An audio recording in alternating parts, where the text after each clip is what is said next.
for 2 weeks period.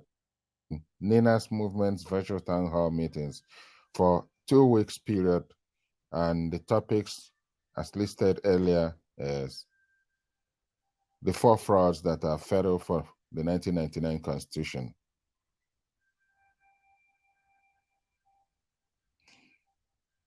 Atlantic Post is an online newspaper whose mission is to be at the forefront of bringing about the positive transformation of the African continent. That involves being sensitive and responsive to what happens in the Nigerian space. Our desire is for a safe and well-functioning society. Thus, our main purpose is to report not just accurate news, but also to bring the public's knowledge, interventions, and events that will improve society. So come and be empowered with knowledge about the 1999 Constitution and how you can be a change agent to end those things that make you fed up and frightened with Nigeria by joining us for this Nina's Movement's virtual town hall meetings. Links to the meeting can be found at www.clubhouse.com/club/Atlantic-post-club. For more information, please visit the Facebook page, facebook.com/Atlantic-posting. Thank you.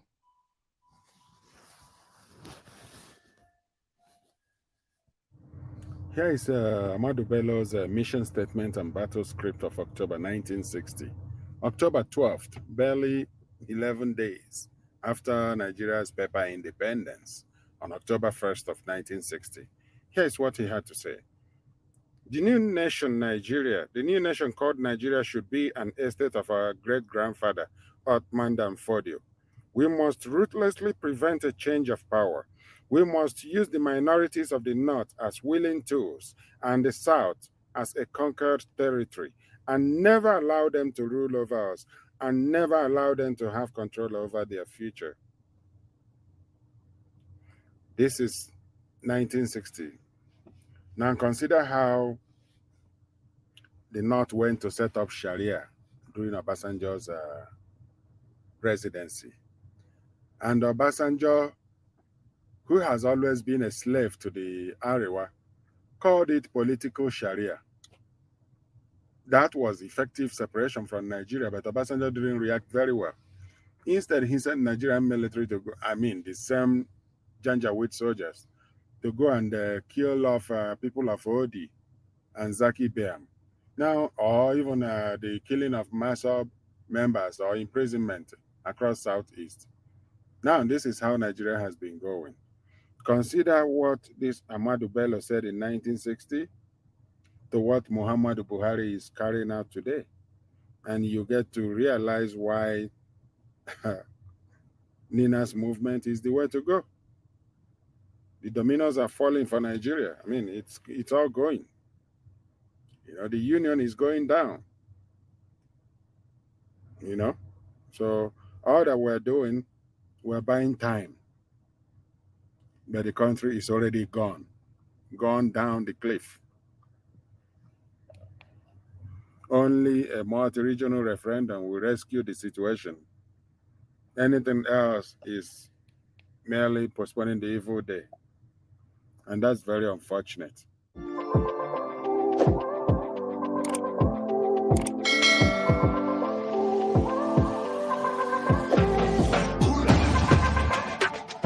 Told you to die.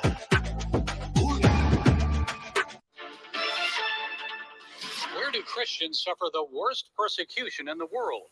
China, Iran, Somalia? International Christian Concern has just unveiled its 2021 report on the top persecutors of the year. ICC lists 3 top persecutors this year: the worst country, worst group of persecutors, and the worst individual persecuting Christians.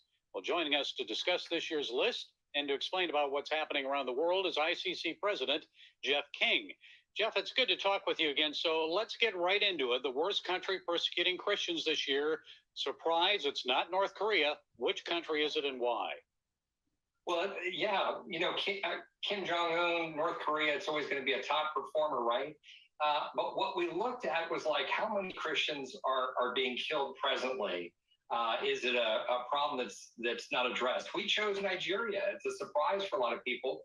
But Gary, in the last 20 years, 100,000 Christians have been killed. 3 million plus Christians have had their lands, farms, homes stolen from them, and the government is part of the problem. So we chose Nigeria. Well, I know a lot of people say Nigeria, that's just Fulani herdsmen and so forth, but it goes well beyond that. Tell us a little more. Well, this is the problem. We work in Washington, D.C., and we're working with the government. And so that's the line that comes from the Nigerian government. They want to frame this as a conflict between farmers and herders. It's not a conflict. It's a one-sided war. It's a genocide against Christians. There's Boko Haram also, but the Fulanis have done much more damage. The Fulanis are going in. These are armed groups that go in and shoot up Christian villages and take their land. And what's going on is it's a war that never ends, is never addressed. The Nigerian military never goes after the attackers. There's no arrests, there's no battles, there's nothing. And the reason is that, look, Muslims are in control of the police, the army, and the intel agencies. So the whole security apparatus of Nigeria is controlled by the Muslims. And so the fix is in, is the phrase.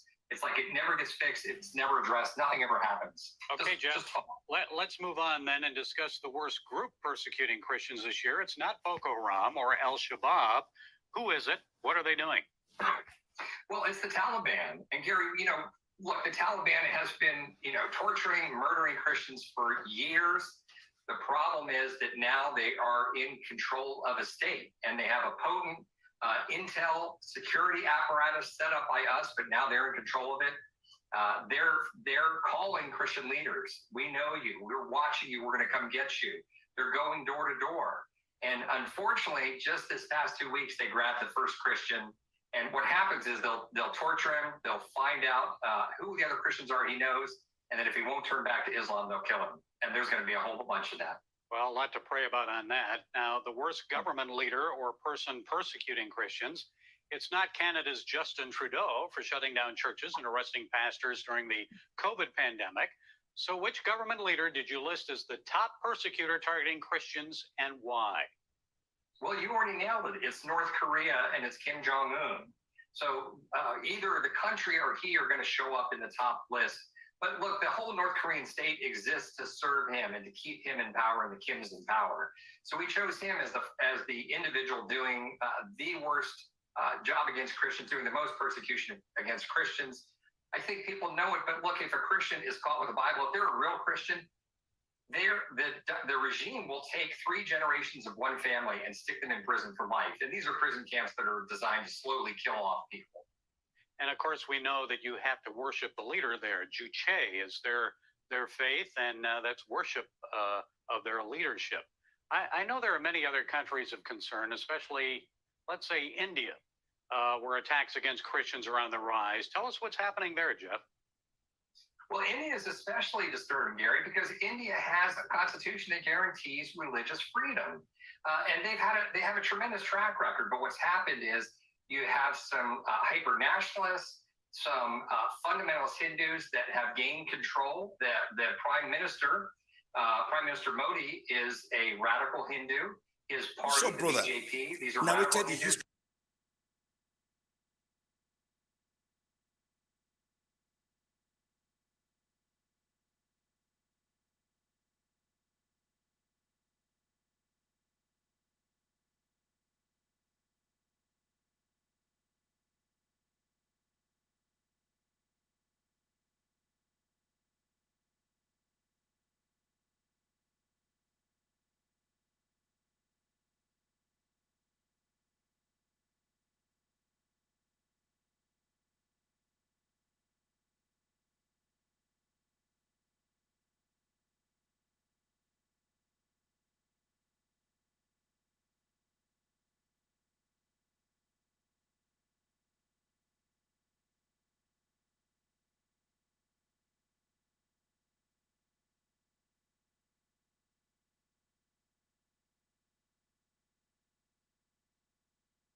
November 25th, 1969, like 52 years ago, English singer, songwriter, musician, and peace activist John Winston Lennon protested against Britain's military involvement in foreign conflicts, especially in Nigeria, by returning his Member of the British Empire MBE medal with an attached letter to the Queen, Elizabeth II, the current Queen of England. It reads, Your Majesty, I am returning this MBE in protest, this member of British Empire, in protest against Britain's involvement in Nigeria Biafra civil war, against our support of American in Vietnam, and against cold Turkey slipping down the charts. With love, John Lennon. This is how John Lennon protested against British genocide in Biafra over the oil and gas that is in the Delta.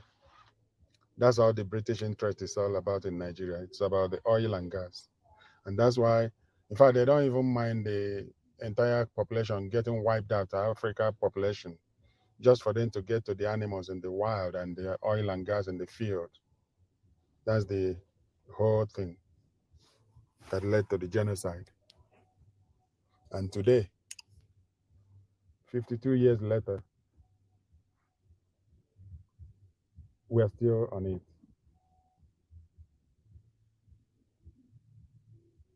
The demand now is for referendum to take place.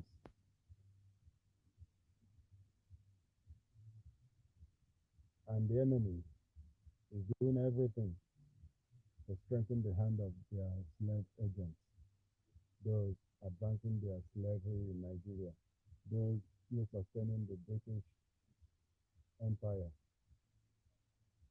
in Nigeria. The British are the one waging proxy war against Nigerians, against the Nigerian indigenous nationalities. That's why they are empowering the North, the Arewa, and they are continuing in their criminality in Nigeria. Important clarifications today, November 22nd, 2021, regarding campaign platforms. Originally released February 13th, 2021. This public communication dated February 13, 2021 is being reproduced today, November 22nd, 2021 to provide background information on the emergence of the Nigeria Indigenous Alliance for Self-Determination, NINAS, from a clear, cohesive strategic intervention process that dates back to the 1999 imposition of the current Nigeria Constitution. In summary, post-NADECO 1994-1998 and after the countrywide deep consultations that took over 5 years, the Pro-National Conference Organizations, PRONACO 2005 to 2006, was a sovereign conference initiative involving all the nationalities of Nigeria to restore, upgrade, and reinforce the Aburi Consensus of 1967 as basis of the defunct Federation of Nigeria. The MNN Movement for New Nigeria 2006 through 2017 was the implementation phase of the PRONACO consensus, excluding the Sharia Caliphate, which is the 12 Sharia states in the Arewa, which had unilaterally seceded from the Secular Union of Nigeria, beginning with at year 2000 when they started declaring Sharia law in the north.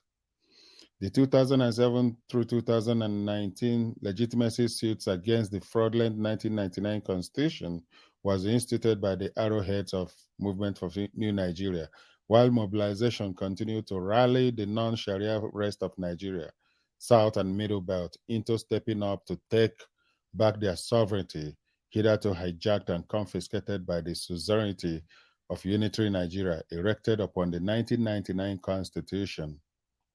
The MNN Lagos Declaration of June 30, 2011 set the parameters for that recovery. Guided by the imperatives of the relevant international protocols, the regional self-determination processes mandated by the said MNN Lagos Declaration of June 30, 2011, culminated in the regional solemn assemblies of 2015, 2017, and 2018 in Port Harcourt, Ibadan, and Makurdi, covering all the nationalities of the Alliance territories. It was the completion of these regional solemn assemblies in 2018 and by the mandates of those regional solemn assemblies that the processes previously being driven by the MNN Alliance organizations since 2006 were taken over by the Alliance of the various regional people's organizations. Since the self-determination they all seek is a people's right, hence the transmutation of the MNN organizations alliance into the Nigeria Indigenous Nationalities Alliance for Self-Determination, or NINAS, in the last quarter of 2018. This was the February 13, 2021 clarification note on campaign platforms. The Lower Niger Congress, LNC, is a platform aggregating the self-determination initiatives of the pre-1966 Eastern and Midwestern regions, South, South, and Southeast, currently fractured into 11 states. As outlined in the first few paragraphs of the Aladima Epistle of 2012, the LNC has a core that reached out and built an intra-regional alliance within the nationalities of the Lower Niger, then the multi-regional alliance that brought in the Yoruba and Middle Belt, MNN, that later bettered NINAS, and the international alliance that extended to the policy beltways of Washington, D.C. and New York. The Movement for New Nigeria, MNN, was an alliance of self-determination organizations across the South and Middle Belt, enlightening and mobilizing the people, ethnic nationalities of the South and Middle Belt, being the alliance territory. The Nigeria Indigenous Nationalities Alliance for Self-Determination, NINAS, is an alliance of the people's indigenous ethnic nationalities of the Southern and Middle Belt, who, in response to the invitation of the self-determination organizations of the Alliance territory, stepped forward for the assertion of their self-determination rights of the peoples of the Alliance territory, since it is a people's right, as the name shows. MNN was a special purpose vehicle and a decoy to rally those enslaved in Nigeria together to dismantle the apartheid-like 1999 constitution. That task was substantially completed by the December 16, 2020 constitutional force majeure. It is now safe to inform us that in reality, MNN was actually a movement for New Nigeria, and the strategic decoy objectives of presenting the MNN platform as movement for New Nigeria has been fully achieved, and so shall gradually retire the mention of MNN in our public communications and instead focus the attention of the public to NINAS as the alliance that has emerged from the years of painstaking work to lead the people of the alliance territories into the extrication of their sovereignty that has been hijacked and confiscated by the caliphate proprietors of One Nigeria, who seized the carcass of the defunct Federation of Nigeria to erect the toxic One Nigeria since the 1966 demise of the Federation of Nigeria. The MNN decoy strategy information was shared with all the Biafra agitation groups in confidence, but that trust was heinously breached by Nnamdi Kanu, who instead chose to hoist that movement for New Nigeria name tag before his hoodwinked gullibles as evidence that the LNC was working for, heavily financed by the Fulani, to preserve One Nigeria and frustrate the restoration of Biafra, unquote. Knowing for obvious reasons that the LNC was not going to respond to this falsehood from inside Nigeria. The LNC laser beam onslaught against 1999 Constitution was also deliberately presented by the rogue franchise merchants to their gullibles and the rest of our people as proof that the LNC was only after Constitution amendment. These are some of the deep roots of the heavy debilitations the LNC had to endure and reason why any dealings with the clear-minded criminal called Nnamdi Kanu is ruled out. With the 1999 Constitution distressed, the peoples of Southern and Middle Belt Nigeria, cooperating under the aegis of Nigerian Indigenous Nationalities Alliance for Self-Determination, NINAS, have stepped in to extricate their sovereignties from the defunct Federation of Nigeria in readiness for fresh protocols within the context of their inalienable right to self-determination. Let us please be guided so we don't confuse the public and inadvertently continue to arm the Rogue Biafra franchise with propaganda materials. This was issued by Tony Nadi of the LNC NINAS on February 13th, 2021.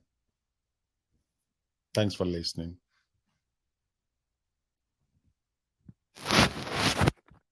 Are not available anywhere in the world.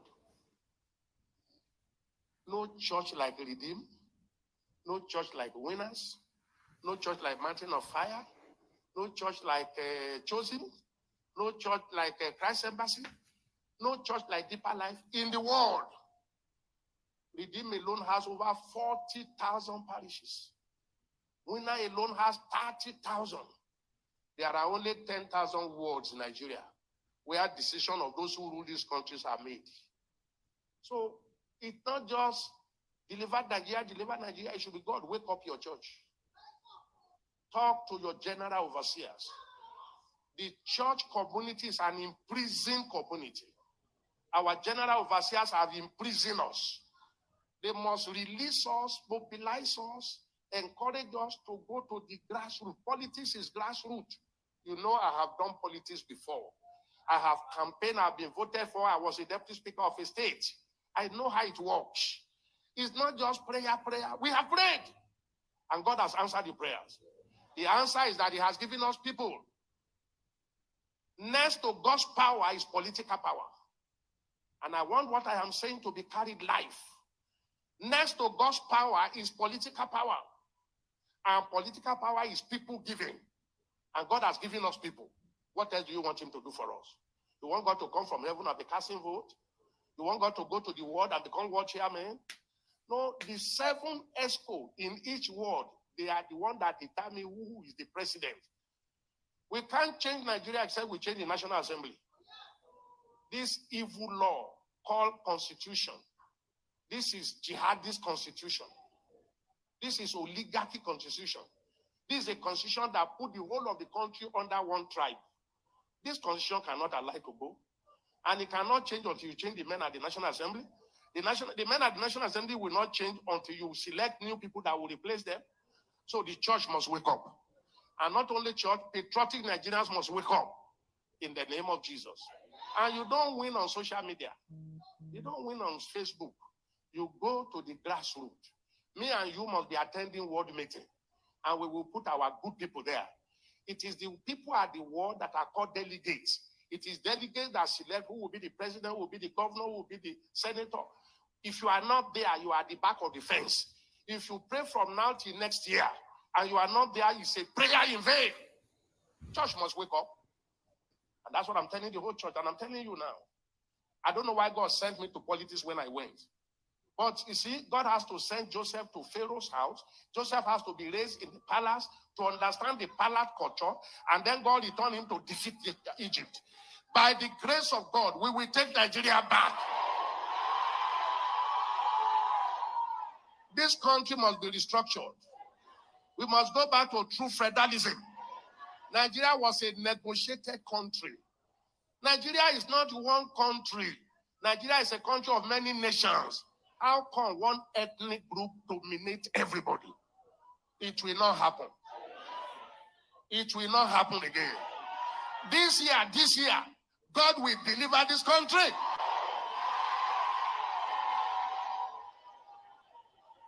Nigeria is a fraud. Our constitution is a fraud. Very unfair, very unkind, no equity. The whole of us will be under one. And if it is an ethnic right that wants progress, it will be a different thing. Repressing us. Now, that evil called Nigeria system will change. Amen. They want to go and carry me. Let them come and carry me. Even there, I will be saying it. Amen. And please change your prayer mode. Lord, save Nigeria. And Lord, save Nigeria. God has already saved Nigeria.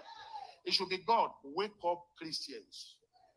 Talk to our leaders. Let them allow us. Are you hearing me? There are only 10,000 wards. And I just mentioned some churches now that have thousands of parishes. Parishes that are docile, that are asleep. You are in the majority, but you are asleep. Minority dominating over you. Changing the law. Terrible law. Those laws must be changed. Change your prayer mode. If you are in our church, we don't pray, God save Nigeria. We just pray one country. Nigeria is not one nation. That's the first law we told ourselves. One nation. This country is not one nation. This country is many nations tied together by force. We must agree how to be one. We are not saying we are going to divide, but let everyone rule himself at his own pace, and let's meet at the center. Let's be like the United States of America. New York and New Jersey, they are side by side. They have different laws, different policemen, different constitution. That's what it should be. Not somebody who dictates in Abuja, and that is all of us must do. Slow down our education, slow down our economy, slow down our military, make Nigeria unsafe. This evil system, die today! Amen. I don't know why God took me to politics in 1991. You know, what I saw in politics, I can't see it from the pulpit. That's why sometimes I don't blame our daddies. They can't see it. Now, here is why it gets really interesting. An MBA chairman drags Buhari before Abuja court over 1914 amalgamated treaty. The Nigerian Bar Association chairman, Ilesha branch of Osun State, Barrister Komi Ajibola, has dragged President Muhammadu Buhari to the Federal High Court, Abuja, over the president's refusal to release to him the certified copies of 1914 amalgamated treaty and 2014 confab report, the one convicted by Goodluck Jonathan. Ajibola had, through a letter dated September 22nd, 2021, and acting based on the provisions of the Freedom of Information Act 2011, asked the president to release the said documents to him within 7 days. The human rights lawyer who filed the suit asked the court for an order of mandamus compelling the president to make available certified true copies of Nigeria Amalgamation Treaty of 1914 and Nigerian 2014 National Conference Report. Besides, Ajibola in the suit number FHC/ABJ for Abuja/CS/1425/21 asked the court to compel President Buhari to supply information on why the federal government will not convene the national conference where Nigerians will be given free and fair opportunity to discuss issues relating to the unity and harmony of one indivisible and indissoluble sovereign country. This is my comment. I've never seen anywhere any country is described as indivisible and indissoluble sovereign country. I mean, this is impossible. Nigeria did not fall from heaven. Nigeria is the work of, like, the creation of people. It was a business of the UK. And then we, the indigenous people, are beginning to wake up from our slumber, and then we're asking questions, what's going on? This is not right. This is not the way it's supposed to be. Let's get our people involved. Let's go to our people, ask our people, what do they want? Do they want to be like, do they want Nigeria to continue going this way, or they want something that, do they want a better deal? Do they want to, like, see real change happen to them? In the middle belt, in the lower Niger territory, that is the former, the current Southeast and South and that we need a binding multi-regional referendum, a vote, a very simple democratic demand. It's a democratic process. We cannot just force ourselves, being together when it's not working, it's not going anywhere. According to him, based on the present circumstances where there are breakdowns in the nation's governance with insecurity, nepotism, terrorism, and unemployment, among others, the court should decide if Nigerian people can still continue to live in unity and harmony as one country and on what terms and conditions. This guy is essentially telling us what Lower Niger Congress, NINAS, Nigeria Indigenous Nationalities Alliance for Self-Determination, has been all about over the years till this moment and until the mission is accomplished. He also asked the court to compel President Buhari to convene a national conference where Nigerians will have a free and fair opportunity to discuss and resolve issues based on the indivisibility of the country. Again, I reject this word, indivisibility. No country is beyond division. Not on this world, not in this planet. There is no country that is to be said to be beyond discussion, that there should be no discussion about its existence, about its continued as is. If there are areas within that country that doesn't feel like belonging, that should be a reason for referendum. Canada did it some years back. In Quebec, Quebec voted to separate. Their vote failed by 1% maybe. Same thing with Scotland. Countries vote for this is a democratic process. British people do it. They do it in Canada. They do it in UK. They do it in Europe. In fact, Britain is the last country that seceded. Britain essentially voted and separated from the European Union. They are still coexisting. They are not after each other's lives. They are still doing business together. They are still relating. They are still members of the North Atlantic Treaty Organization, NATO. They still do other businesses together. There is no fighting between them.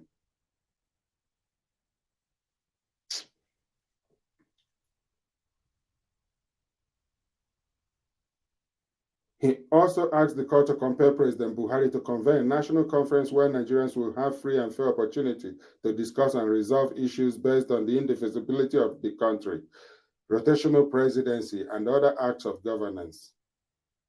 He particularly mentioned issues relating to the Igbo nation, where he alluded that there was a calculated plan to treat them as an outcast out of the nation's presidency. The NBA boss said he was in court because by the placement of the constitutional duty, every citizen of the country has the right to make positive and useful contributions to the advancement, progress, and well-being of the community where he resides. 100%. No date has yet been fixed for the suit filed on Tuesday, November 23rd, 2021. Let me say that there has been other suits that were filed many years ago. The Nigerian government has only gone to court to block those cases from moving forward because they have no credible counter to those demands. And it has always been about the unworkability of Nigeria. Now, what we have at hand is referendum. Let those that have ears hear and react to it and respond and continue to ask for information on where to go, to find direction. Ndi Igbo, I'm an Igbo person. Ndi Igbo are not asking for rotational presidency. We are asking for referendum vote against current constitution of 1999, upon which Nigeria is operating. We are asking for referendum, a binding referendum vote for Ndi Igbo to vote on whether to continue in Nigeria, along with in the South and all Middle Belt and Oduduwa land. All these people are asking for referendum vote, not rotational presidency, not president of Igbo extraction, because in a functional Igbo land, in a functional Lower Niger territory, in a functional Middle Belt and Southwest or Oduduwa nation, citizen from any other country that decides to move to Lower Niger territory and nationalize and become a citizen can vie for the presidency of the Lower Niger territory.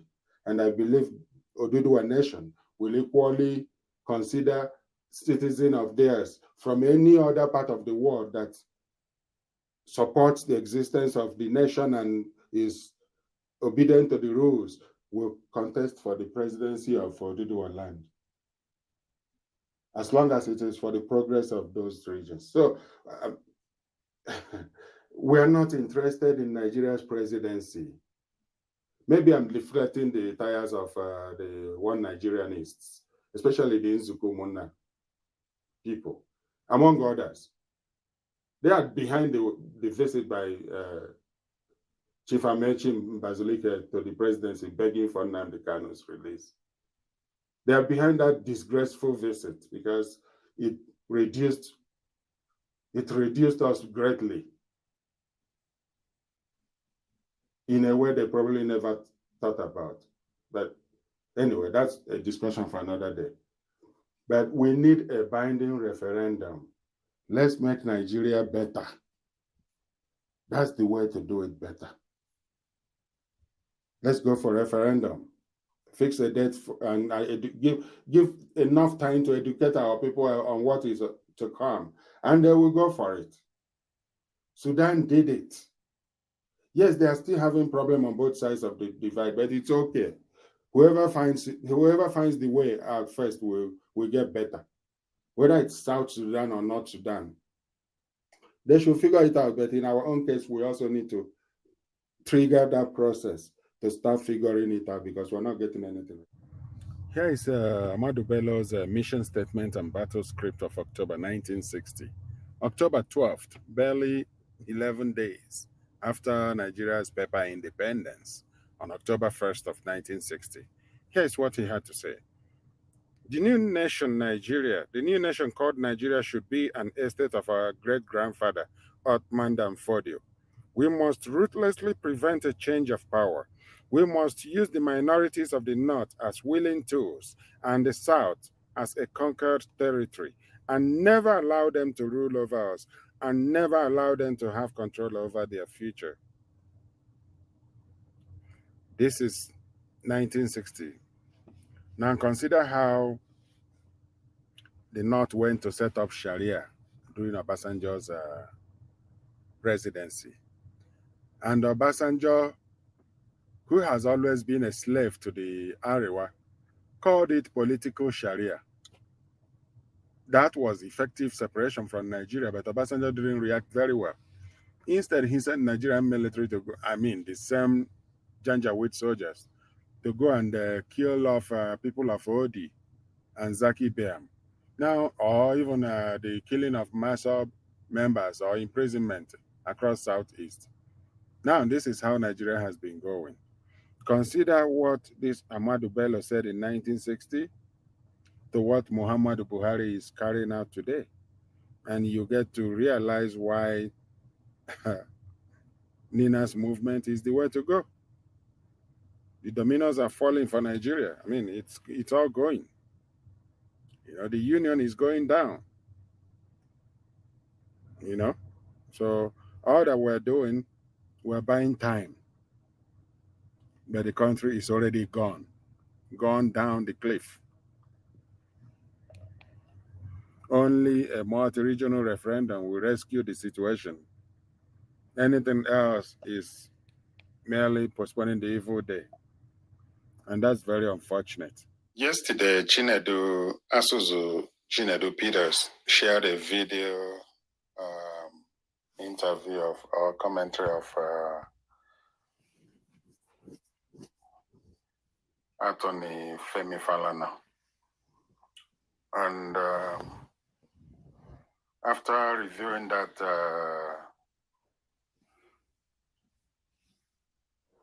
comment from Femi Falana, I came to the realization that something is actually fundamentally wrong with Nnamdi Kanu's legal team.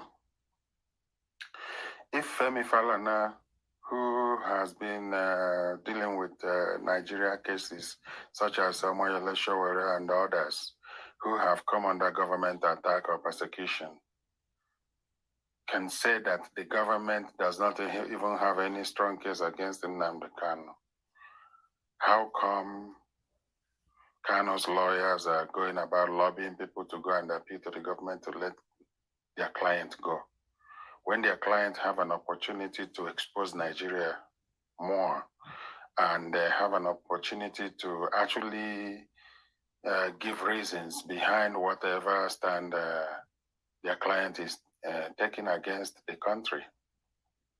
Instead of doing this, they are inciting our people to go and continue to initiate from different voices, from different breakaway groups out of the IPOB. They are all making demands and making calls, all kinds of different calls. One will say no more stay at home on Mondays. Another one will say no, it has to be. Oh, even Simon Eber in Finland said that it should be one day, any day can be added. And in fact, that there may be no Christmas in the Southeast. Like an enemy of Southeast. This guy is living in Finland and having good time, living with his family, going about Sunday to Saturday, doing his business. Nobody stops him. But he thinks that our people should be controlled and messed up and destroyed because Nnamdi Kanu is in jail, where we insist that justice must be done to him.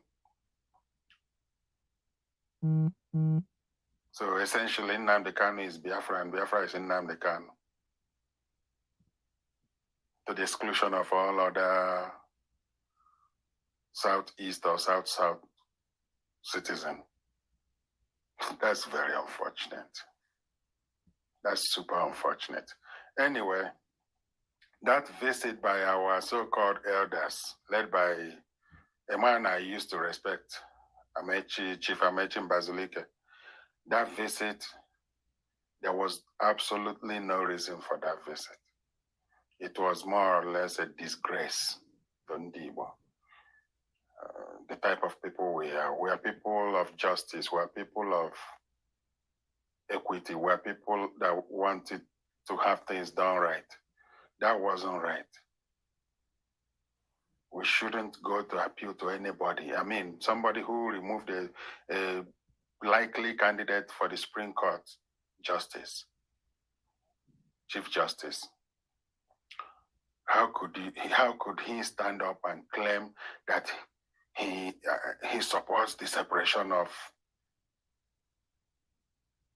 powers when he has actually initiated the removal of a Supreme Court Justice unlawfully, when he has actually used the Attorney General, current terrorist that is manning Nigeria's Attorney General's office, Malami. He used him to raid Mary Odele's house because she is the next most likely candidate to head the Supreme Court. They just want to tarnish her to stop her from getting there. Now, who wants to have such a country to call their own? Where are the proud Nigerians? Meanwhile, those people that are seeking to destroy Alibo over nothing, I think they are waging a class war. There's a particular, even though they have escalated it against everybody, but this may be the danger that philosophers of the past saw and warned against those that you abandoned, those children that you refuse to educate. Even Awolowo spoke on this. Those children you refuse to educate, you refuse to equip to face life, one day they will turn against you. And that's exactly where Nigeria is now. But there is hope. That hope is on on a binding multi-regional referendum that will cover Middle Belt, our area, the Lower Niger Territory, which includes South, South, and Southeast, and Oduduwa area, which is present there, Southwest. Now, when we have this referendum, we will formally either get Nigeria in a more functional state or we separate. In fact, we cannot even, I shouldn't say get Nigeria into a functional, Nigeria will not function. The only way for Nigeria to function really is to split through referendum. We go through referendum. That thing which the Northerners did like 20-something years ago, 21 years ago, when they began to initiate Sharia legal code, that was essentially separation from Nigeria. But we're going to do our own in a very democratic manner, which is to be supervised by the United Nations. Referendum vote for regional constitutions. From there, we will decide what we want to do. That's how Canada as a country was formed. I don't know why this is too difficult for somebody like Mohammed, but anyway, nobody can tell him because they have no need to know the right way to go. Those setting Nigeria on fire are the presidency, the legislature, the armed forces, the police. Everyone that is operating under current Nigerian constitution is an enemy of Nigeria because they are supporting criminality, which is what the constitution represents. Have a nice day.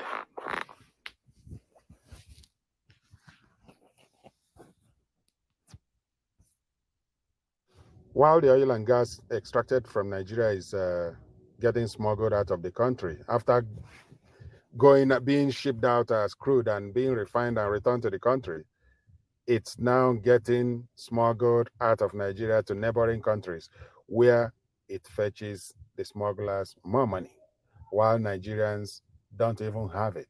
Or where they have it, they are now talking about increase, like doubling the price, thereby making life unlivable for the people. So this is the country that some people want to die for instead of going for referendum. Let's head to Cameroon now, where traders are making huge profits out of selling Nigerian fuel illegally. Smugglers sell the stolen petrol at significantly lower prices than conventional service stations do. Our reporter Blaise Iyong spoke to illegal vendors and their customers in the city of Marua in northern Cameroon. Official petrol stations like these are losing business to illegal fuel traders in Cameroon. Stolen fuel from neighboring Nigeria is readily available for trade in the country. For 7 years, Abdulaziz Aduka has been selling illegal fuel in Marua, northern Cameroon. The 27-year-old says he sells at least 1,200 liters of petrol daily. This illicit fuel has been the main source of income for me and my family. I'm able to put food on the table and take care of my family's needs.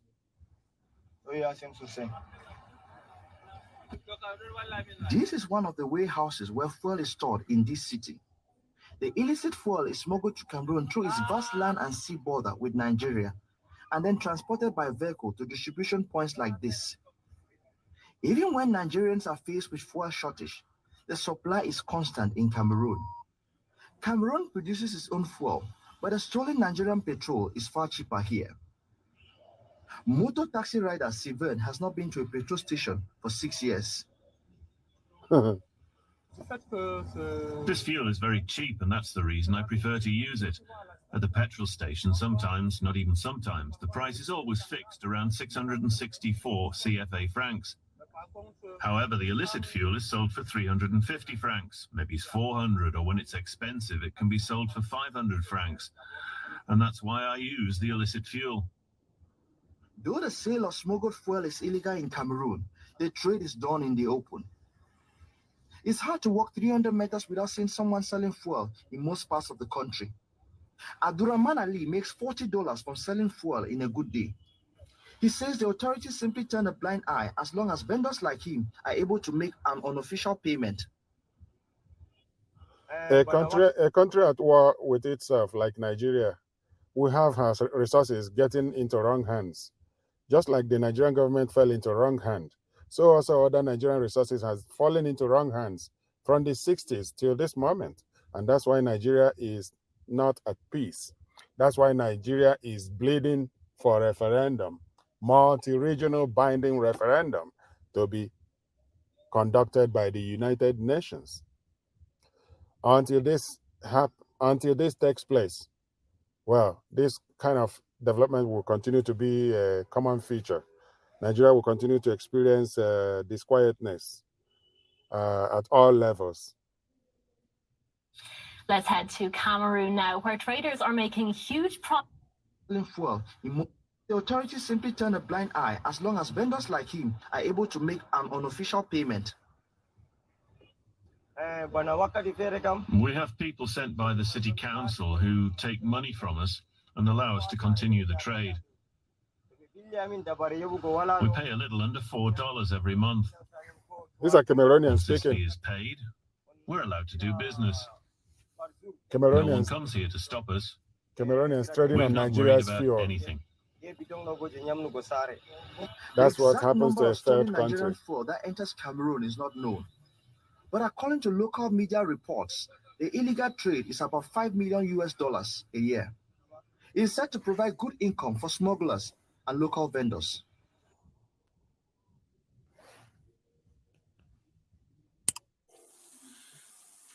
Nigeria nationhood, cohesion, do we have one? I know we don't have one.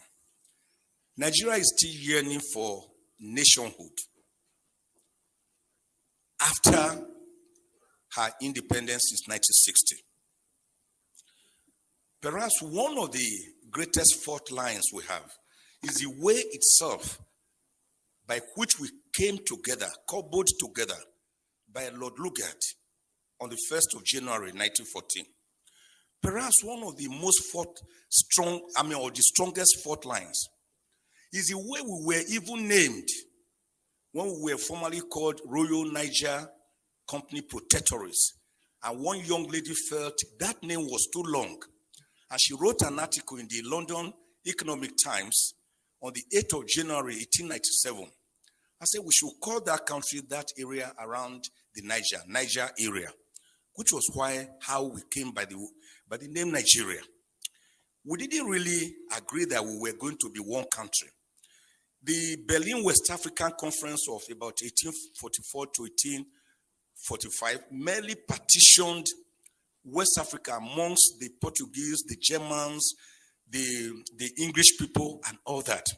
So it was not as if we agreed to come together as one nation, which is why everyone is still suspicious of the other one. We already had the Hausa city-states, the Igbo city-states, the Karen Bonu Empire. Remember, we had great kingdoms, the Oyo Empire, the Benin Empire. Remember the great role of Oba Ovorami Nogbaise, the man who told the British, don't visit Benin during that holy month in December of 1897. And the British said they must visit. And of course, the guards who were in charge of the moat seized them and killed them. That was what led to the infamous Benin punitive expedition of 1898, February, led by a British who led 1,200 troops. Didn't we know about people like great kings like Oba or like King Jaja of Opobo? They were already there. Moremi, Queen Idia. So we had our set ways of life, and we were happy before the British came with their mercantilism, holding the Bible in one hand, and of course, slave trade on the other hand. A trade that was to ravage us for over 500 years before people like William Wilberforce, Thomas Clarkson, even our own Olaudo Equiano stepped in and before the great American, Abraham Lincoln, on the 19th of November, 1863, abolished slave trade, for which, of course, he was promptly executed in 1865. So the problems have been there. That is why no Nigerian believes I am a Nigerian. If you ask me, I will say I'm from Ijukwe, a small village near Agenibode, in Esako, East Local Government Area of Edo State. Because unlike what President Kennedy once told the Americans, think not of what your country can do for you, but what you can do for your country. Nigerians ask themselves, what has Nigeria done for us that we are in turn expected to do much for her? That is why go around Abuja or Lagos or any city in Nigeria on Sundays and you see the various town unions, because the people believe more in their town unions, in their village enclaves, than that contraction called Nigeria, which is practicing unitarism rather than federalism. And my bishop brother narrated the history very well. The American Revolution, the independence of 1776, and of course, the Philadelphia Convention between May and September 1787, where they decided to have a more perfect union with 50 confederates coming together. They were already confederates, but they needed to have a more perfect union.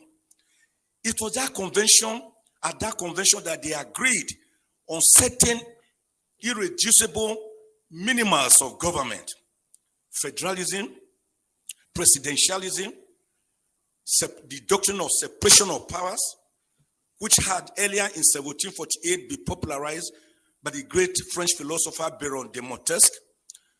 It was at that conference or convention they agreed on the doctrine of judicial review. It was at that conference that Washington himself was thrown up, who became the first president of America. It was at that conference you had the great federalists like Alexander Hamilton, John James, Thomas Jefferson, James Madison, great Americans that wrote the American Constitution, which today had just about 27 amendments and about 7,891 words, unlike our Constitution, which is as big as a briefcase and is unworkable because it is not the people's constitution. Now, what happened at that conference is that the people decided to come together to believe in a document, in a constitution, which was people-driven. After the 50 states came together, 36 states, and then subjected it to a referendum. So I've always asked the question, why is Nigeria, why are we afraid of that word referendum when we hear of a referendum, plebiscite? Didn't we do it here at least in 1963 on the 10th of August when the Midwest region was separated from the Western region to become the fourth region in Nigeria? So referendum is not something we should be afraid of. The process by which a constitution comes into being is even more important than the contents of that constitution, which is why Nigeria derived the present constitution of 1999, that is actually decree number 24 of 1999. So the American Constitution was people-driven, unlike the Nigerian Constitution that was a militarily imposed constitution. It can never enjoy the legitimacy, the credibility, the believability, and the autonomy of the people, because it is not autonomous. It is not people-driven. So Egypt did it. They had their own constitution. Iraq, Iran, after a referendum, Kenya, South Africa, Morocco, Tunisia, Eritrea. Why can't we have our own constitution? It is not that it will solve all the problems, but it will be the beginning of the solution to the problems, so that mutual respect will come in. We cannot have national cohesion in a state of inequity, in a state of social injustice, in a state of religious intolerance, in a state or a situation where some people believe they are born to rule and others are born to serve as clappers and as hewers of wood and drawers of water. Let me end, sir. Since you are warning me, the way late MKO Abiola put it, I always like to mimic him. Great Nigerian who won the presidency but was murdered and he never reigned for one day. He said, you cannot begin to talk about peace. There are different types of peace. In fact, the most peaceful place on earth is the graveyard, the cemetery. But that is not the kind of peace we want. The kind of peace we are talking about is peace that is imbued with social justice, egalitarianism, mutual respect, religious tolerance, ethnic tolerance. That is the kind of peace we are talking about. God bless Nigeria. Thank you.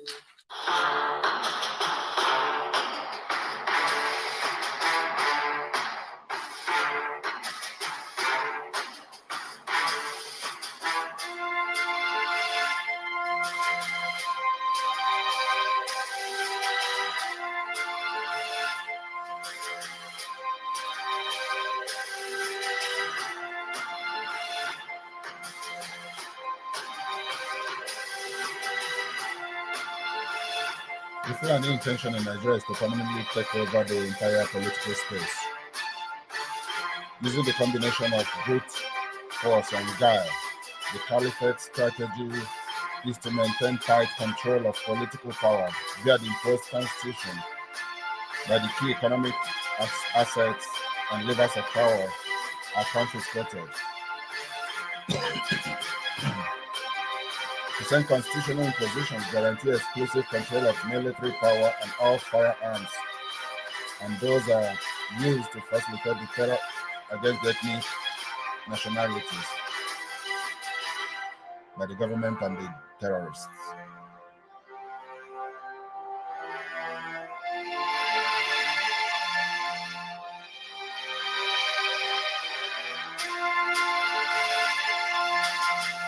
The North do not mean well for Nigeria.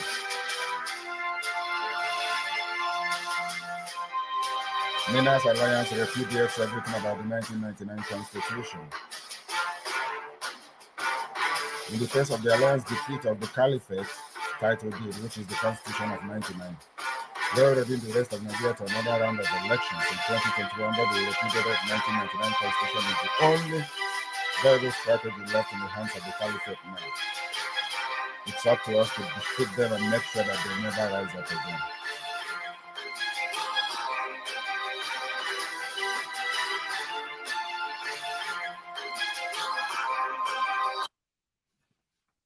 The alliance mechanism is to tackle the North. The alliance mechanism is exploiting the aforesaid delegitimization of the 1999 Constitution.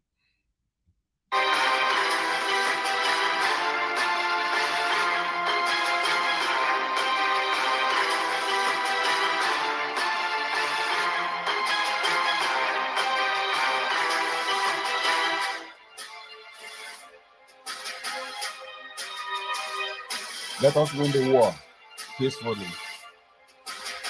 Stop the march towards elections of 2023.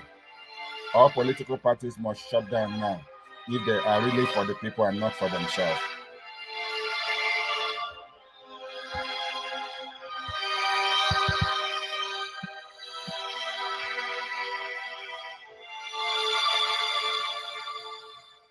Here's an article by Malcolm Omirhobo. I don't know how to pronounce it very well. He says to avoid a failed state, Nigerian elites must mobilize and enlighten the youth masses to seek a people's constitution that guarantees justice for all. The Lagos-based lawyer Malcolm Omirhobo has asked and answered the most poignant question regarding the fast progression of Nigeria into becoming a totally failed state in recent years. The learned gentleman asked this question because he sees the Nigerian elite core, who constitute the intellectual and economic backbone of society, as too reticent in addressing the complex conundrum in which the country is mired. Their aloofness and nonchalance of the elite core enable and facilitate the entrenchment of a corrupt governance order that has, with time, translated into all the woes of today's unitary Nigeria. Omir Hobo has no doubt that if nothing is done sooner to remedy the situation, Africa's most populous country should become a failed state. He then asks, who will suffer if Nigeria becomes a failed state? He concludes that the same elite core who prefer to play the proverbial ostrich now by failing to speak out against misgovernance and maladministration of the country should bear the brunt of the existential miseries of living in a failed state. But in a polity that is driven by crass opportunism, greed, and narcissistic instincts, hardly have the time to stop and reflect on anything that can interfere with the ongoing feeding frenzy at the center. The elite core are perceived by society's underdogs as active collaborators and thus the main beneficiaries of the oppressors ruling over everything at the very top. In a failed state, those who wield power now shall be able to devise the means to protect themselves and their immediate cronies. The elite class, comprising professionals, technocrats, administrators, and the merchant class, is left to its own means after all the institutions of governance collapsed nationwide. Chief Omir Hobo spoke plainly as he painstakingly details the travails awaiting the Nigerian elite in a failed state. For the underclass, the writer quipped, he that is low needs fear no fall. He that is low needs fear no fall, or he that is down needs fear no fall. The elite middle class shall experience the most trauma if Nigeria becomes a failed state today. Common sense would compel a critical mass of the country's elite core to become more attentive and proactive on matters pertaining to national governance, in particular, and the political economy. I'll go over it again. Common sense would compel a critical mass of the country's elite core to become more attentive and proactive on matters pertaining to national governance, in particular, and the political economy in general. But as we already know too well, common sense is not a common commodity, particularly in Nigeria. To read Malcolm Omiroho's article in full, go to the LNC USA website homepage and scroll toward the bottom. This brief was prepared by Dr. Okenwanwosu.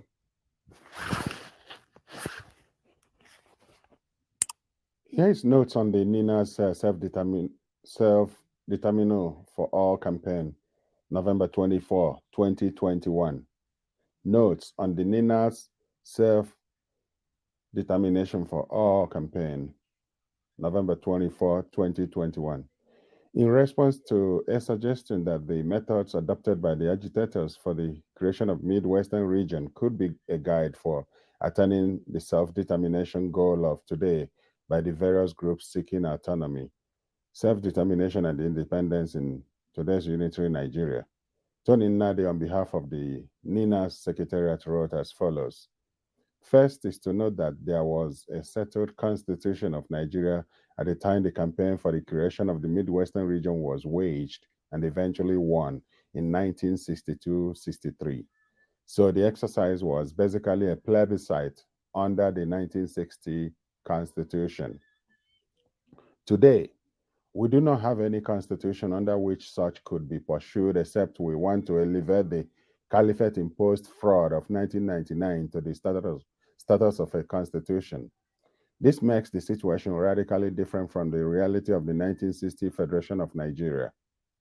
Next is to note that in the period leading to independence in 1960, the minorities of each of the three regions of the time, that is, northern, eastern, and western regions, had demanded and vigorously agitated to be separated from the majority ethnic groups in each of those regions, prompting the setting up of the Willings Commission of 1957, which main mandate was to examine and address the fears of the minorities ahead of the 1960 projected date of independence.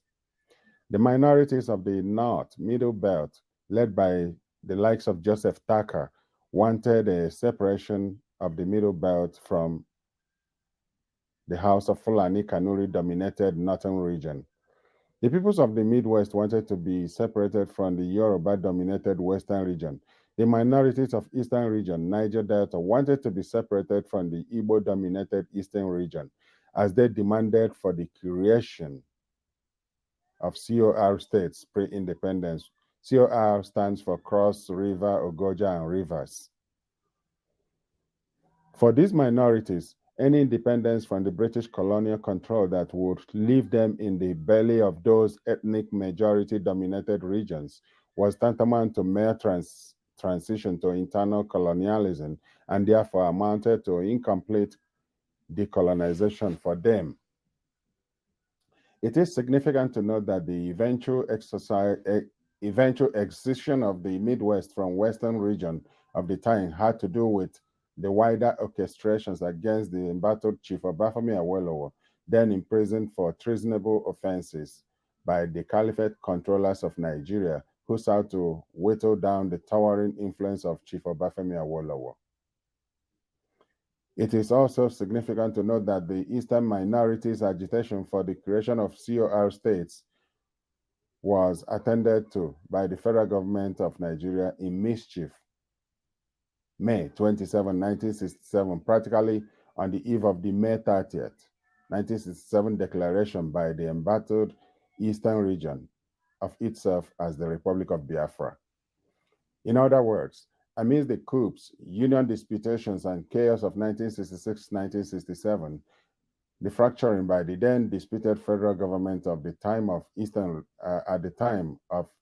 region into Rivers State, now broken further into Rivers and Bayelsa states, the southeastern state now broken further into Cross River and Akwa Ibom states, and the East Central State, now Abia, Anambra, Ebonyi, Enugu, and Imo states, by Gowon's Decree number 14 of 1967, was a preemptive measure by that illicit federal government to block and truncate the May 30th, 1967 secession of the then Eastern region as Republic of Biafra. The pre-independence autonomy agitation by the Middle Belt has not been addressed to date, maybe because there has not arisen yet an occasion for the depth of mischief that bettered Midwestern region, the old River State, and the old Southeastern State. Perhaps, if the Gideon Oka coup of April 22, 1990 had succeeded, the Middle Belt would, like the other minorities of the Western and Eastern regions, been delivered from the suffocating bowels of the old Northern region. Let it be understood by all that, armed by the history of these heavily manipulated nation-building processes and the lessons of that history, the strategic objective of the NINAS, Nigeria Indigenous Nationalities and Alliance for Self-Determination grant script, is to peacefully complete the decolonization of Nigeria in a manner that would fully restores the sovereignties and self-determinations rights of the various nations and peoples forcefully conscripted by British colonial fiat into the failed Lugadian experiment of 1914. The world calls Nigeria now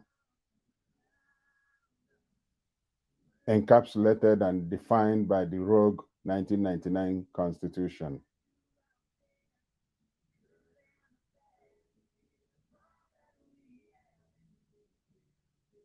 Visit ninasvoice.org and lowernigercongress.org.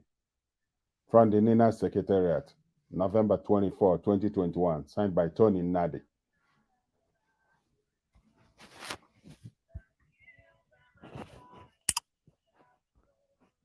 Nice idea, but it won't help.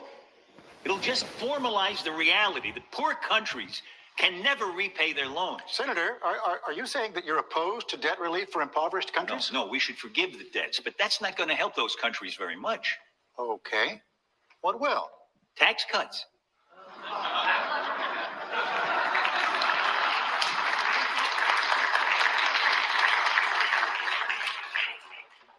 Some African tax rates are the highest in the world. In Tanzania, the 30% rate kicks in at $475 of income. Plus, they have a 20% value-added tax. It gets added to everything you buy. Those high tax rates make it impossible to build capital in those countries. So nothing gets built, not factories, not roads, not anything. Poor African countries have the lowest wage workers in the world. And yet a company like Nike, for instance, can't put a factory in one of those countries because of the oppressive tax rates. Taxes have killed any possibility of economic development. They've killed any hope of these countries ever helping themselves. And that leaves them completely at the mercy of charity and loans. And here's the worst part. You know why those countries have such high tax rates? Because of us. To show us that they can raise enough money to pay back their loans. But taxes can't raise any money if they kill the economies. So it turns out that the tragic, unintended consequence of our good intentions toward Africa, our kindness, is that we have encouraged those countries to lock themselves into a gruesome economic depression. If we don't... You see the dilemma of African countries. We borrow and continue to borrow to service the interest. Beggar nations. That's what Africa has been reduced to. And that's why China is taking over, gradually and steadily. Urge those countries to cut their tax rates, they will never grow their economies. People will live lifetimes of unemployment. Disease will be rampant. Poverty will be permanent. And children will be hungry. And our charity will never be enough. Never.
Those that were shot at Lekki 2 Plaza in Lagos last year, October 20th, were hungry for justice, hungry for security, hungry for peace, hungry for development, and hungry for normalcy, hungry for a normal country. They got shot, and their blood was washed away by way of cover-up by Major General Muhammadu Buhari's government. How could that satisfy the aspirations of the people to be free in their own country? Let the worry me, let you give me joy. We don't say I hungry,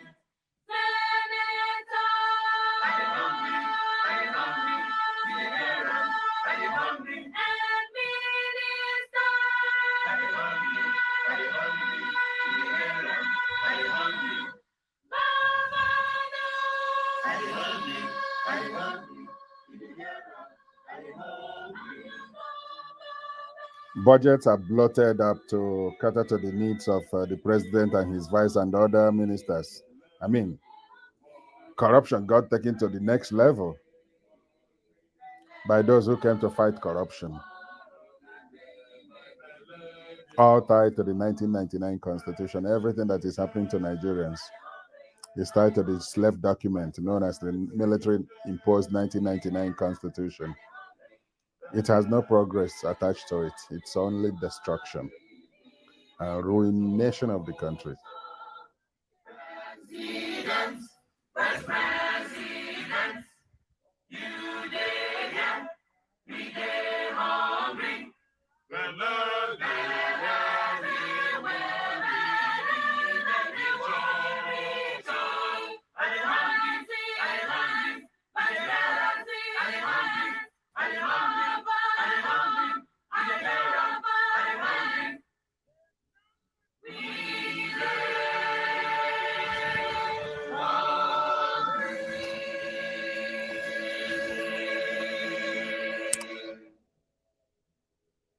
We came out yesterday, May the 2nd, to a statement purportedly coming out from one Peter Afunanya that says is a spokesman of DSS, threatening everybody who says who is doing anything that would threaten the unity of Nigeria and the sovereignty of Nigeria and government and all such nonsense. Well, I would be surprised if it came from DSS because one cannot trust what we find on social media these days. But if anybody is still at that mundane level of thought of describing self-preservation actions being taken within the rights of self-determination that's inalienable to the constituents of the disputed Federation of Nigeria, because this Constitution 1999, that is a forgery, that has our signature at the base as authorization. As long as that constitution is in place, Nigeria is a disputed project because the people who are purported to have agreed to live together have come forward to say we never met, we never agreed on anything. It is a forgery, it is a fraud against all of us. It is in that kind of setting that one will be addressing on behalf of NINAS, addressing that State Directorate of State Services, DSS, to point them, to explain to them, just in case they didn't know. They should be finding out from their principal what is going on. That is the federal government of Nigeria. They should realize that what the people who are demanding an immediate reconstruction of the constitutional basis of Nigeria, the one they call restructuring, or even the ones that say they are fed up, they want to go to the countries of their own, they're not the ones threatening the unity of Nigeria. The people that are threatening the unity of Nigeria, that are pushing Nigeria towards disintegration in the manner that the vice president had warned about in September of 2020, are the ones who are holding on to that forgery of a constitution to say we cannot, that Nigeria is non-negotiable and not indivisible and all of that. They are the ones who are refusing to come forward for that imperative of reconstruction for a house that is on the verge of collapse. They are the ones pushing Nigeria towards disintegration, and one will expect that. They will, the DSS and all of those who are trying to. The other time it was some semi-literate governors that were talking about people who are doing secession and others who are doing treason. The only secession on the table now are the ones who declare themselves Sharia, who have seceded from the secular union of Nigeria, these 12 states.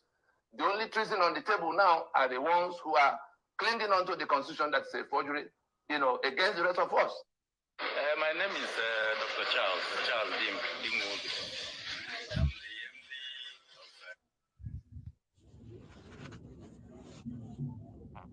With the work NINAS is doing, the odyssey of trust and suspension among the ethnic nationalities has been reduced to the barest minimum, as every indigenous ethnic nationality has been empowered to obtain her sovereignty and run as fast as possible to establish their people's self-determination. Things have changed and are changing. It's new dispensation. It's a new era.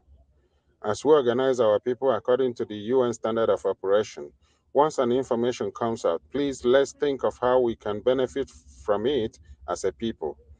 Once your people are okay in their ancestral land, collectively we will be okay and empowered to drive out all aggressors. The indigenous peoples have the common core value of all men being born equal and have right to life. The aggressors do not. So please let this be the focus and let's fight this bloodless war together and fast too. Thanks. Check out Nina's on Facebook, on YouTube, on the internet, www.ninasvoice.org.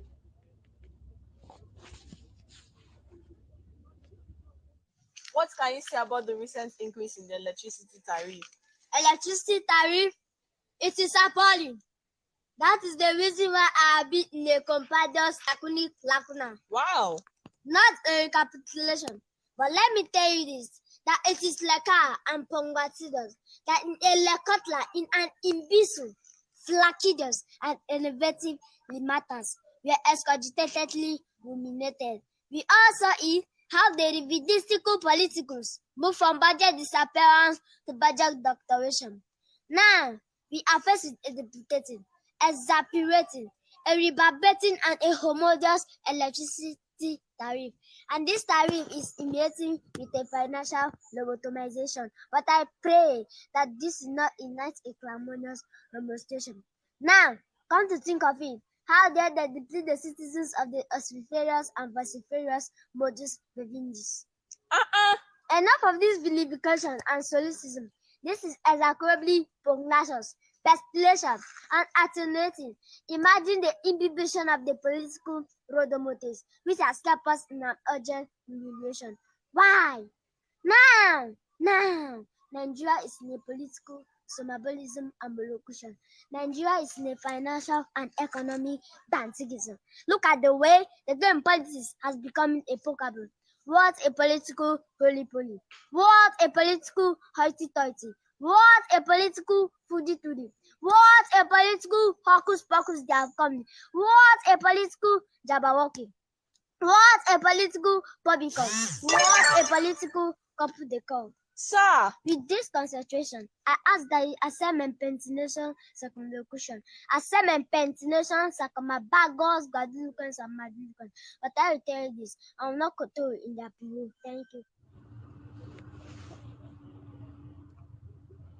The era of the angry black man is becoming the black responsibility era. It's about looking within to find reasons for being victimized and addressing them.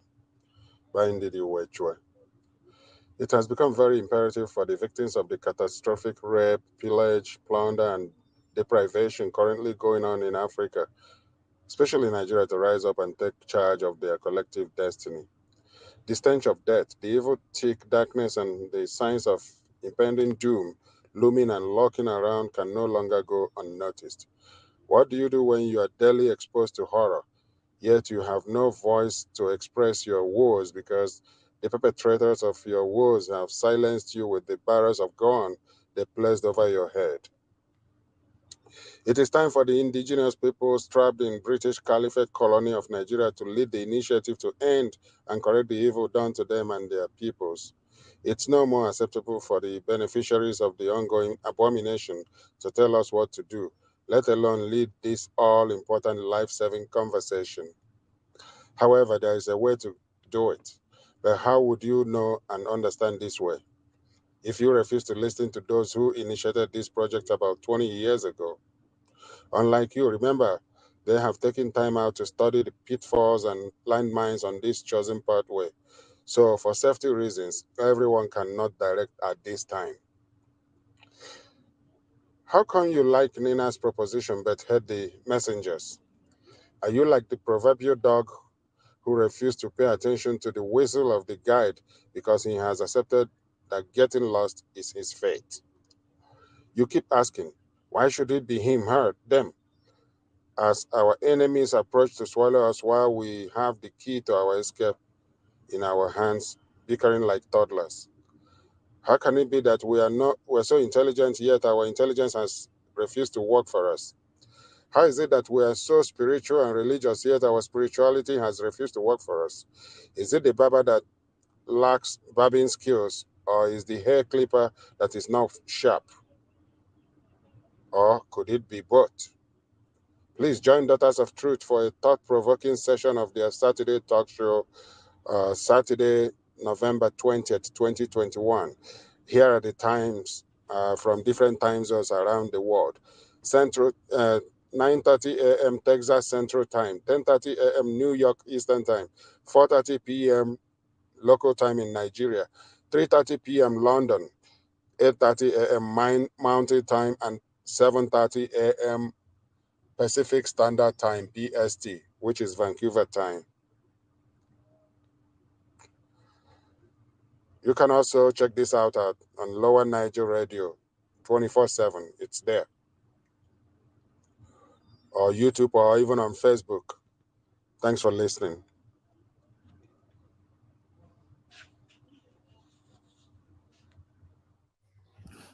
On the position of the Igbo traditional leaders and the organized religious bodies, the joint body acknowledges the statement by the Attorney General and Minister of Justice, Mr. Abubakar Malami, in which he affirmed that the federal government was open to a political solution to Mazen Nnamdi Kanu's case.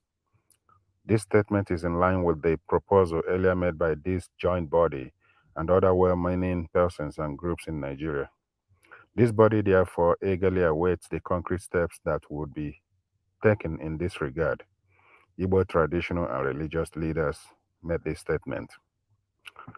Now, this press release advertises a tacit agreement between the rulers in Abuja and the Igbo traditional and organized religious institutions to utilize the ongoing trial of Mazen Nnamdi Kanu and the group he leads as an object for seeking a political solution, unquote, to the gridlock in which unitary Nigeria has found itself. Agreeing to a political solution with a personality and agenda that are nebulous and often controversial is as good as agreeing to nothing when the chips are down. This press release is nonetheless a tacit acceptance that the ongoing trial of the IPOB leader and all the drama associated with it are expected to come to naught unless a political deal can be worked out to negotiate the so-called political solution sooner than later. The Nigerian Indigenous Nationalities Alliance for Self-Determination, NINAS, has not only identified the political solution as the abrogation of unitary Nigeria, but has also established a practical roadmap for empowering 200 million fellow stakeholders to retake control of their God-given ancestral lands as an inalienable right. Those who currently expect spectacular outcomes out of the ongoing trial of Mazen Nnamdi Kanu have cause to moderate their optimism after reading through this release from the caucus of Igbo traditional and religious leaders. I counsel those who are seriously looking for a political solution out of today's national conundrum to reach out to the NINAS. They should also become part of the ongoing Constitutional Force Majeure, CFM, by helping to mobilize the largely poorly informed masses at the grassroots. The time for playing to the gallery is over at this juncture. Those who are truly interested in terminating Mazen Nnamdi Kanu's incarceration in Abuja should join the NINA's ongoing endeavor to bring about a political solution to the unitary imposition that has crippled a once hopeful Nigeria. The Constitutional Force Majeure CFM bandwagon should deliver us to the long-awaited political solution. This was written by Dr. Okenwawos, the head of LNC US.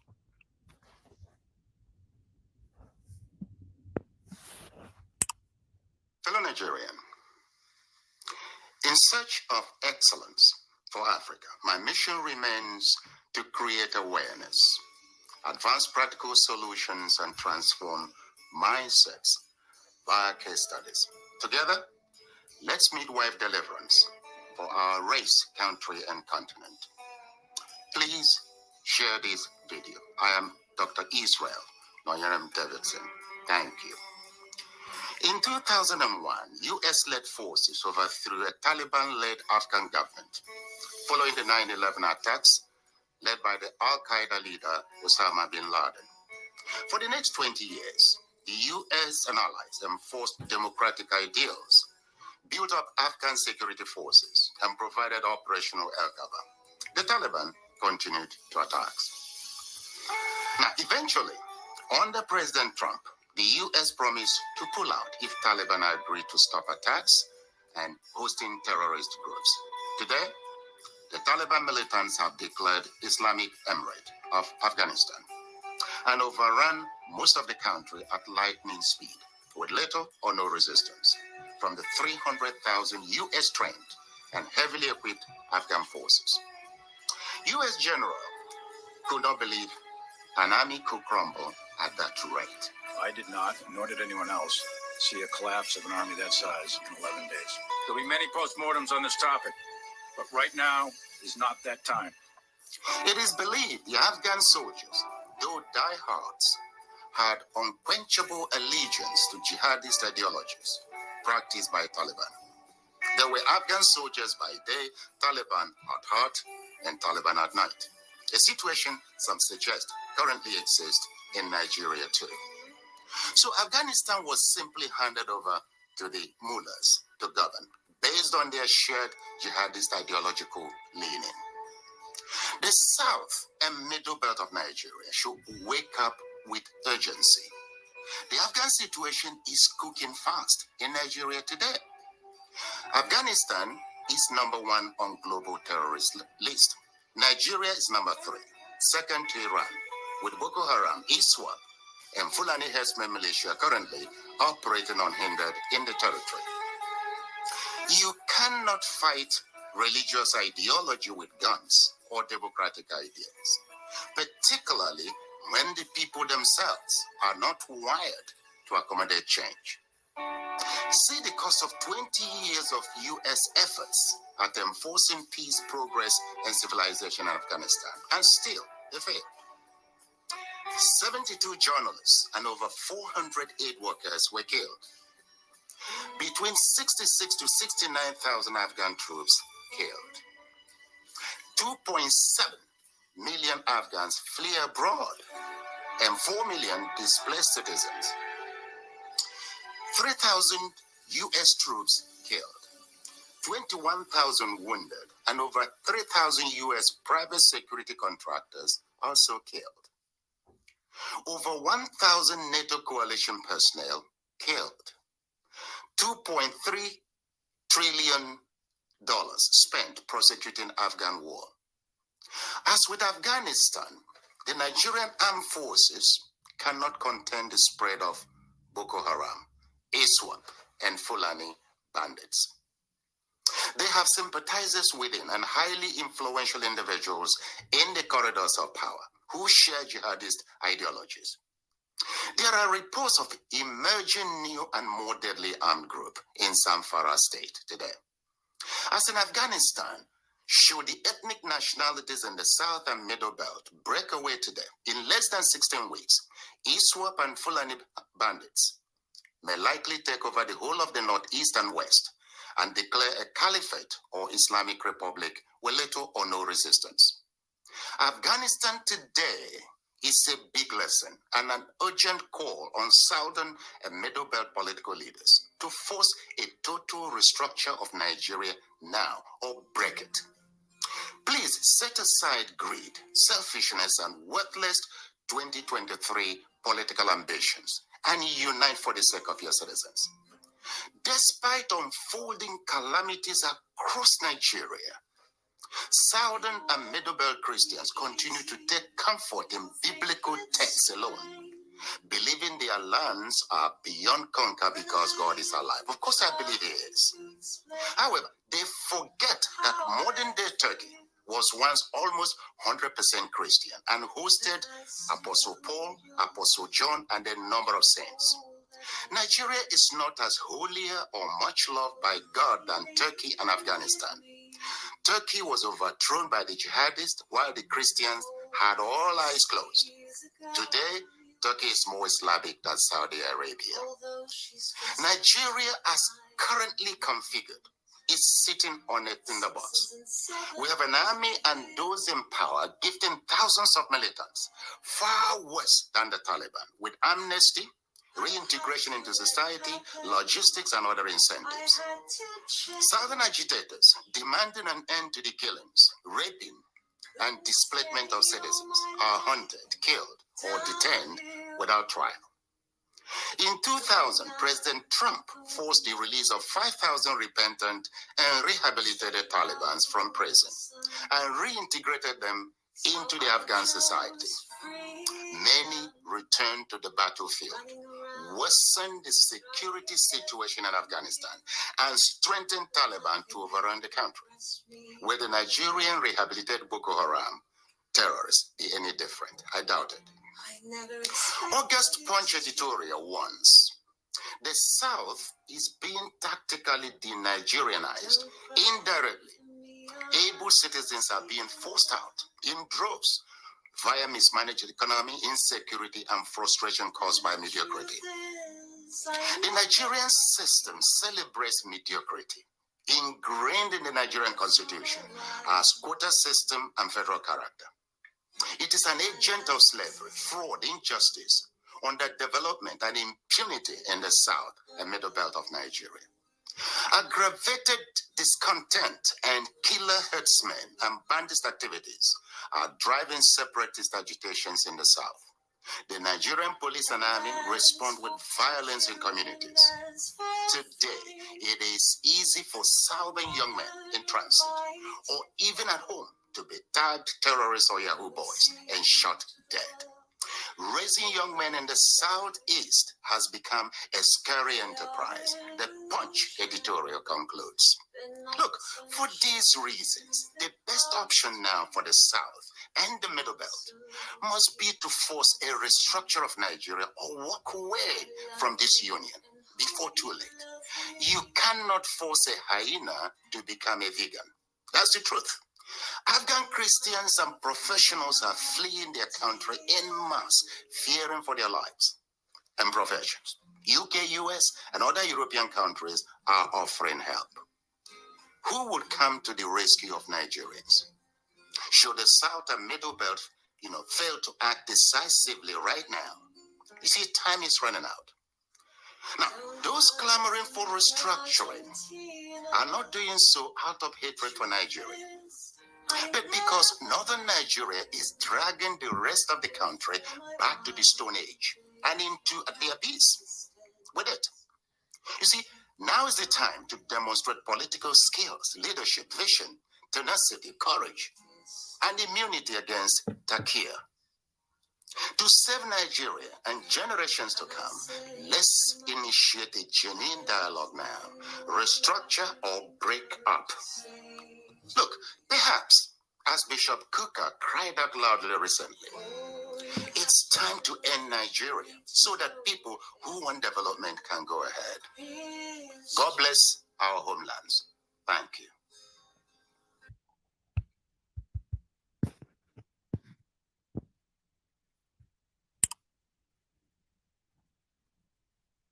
All that he was talking about will be taken care of through referendum. A binding multi-regional referendum. That's what will sort Nigeria out through a democratic process, through the ballot box. The people, the indigenous people, the indigenous nationalities of Oduduwa, Lower Niger Territory, and the Middle Belt will vote on their continued stay in Nigeria. There's a press statement from Nina's Alliance.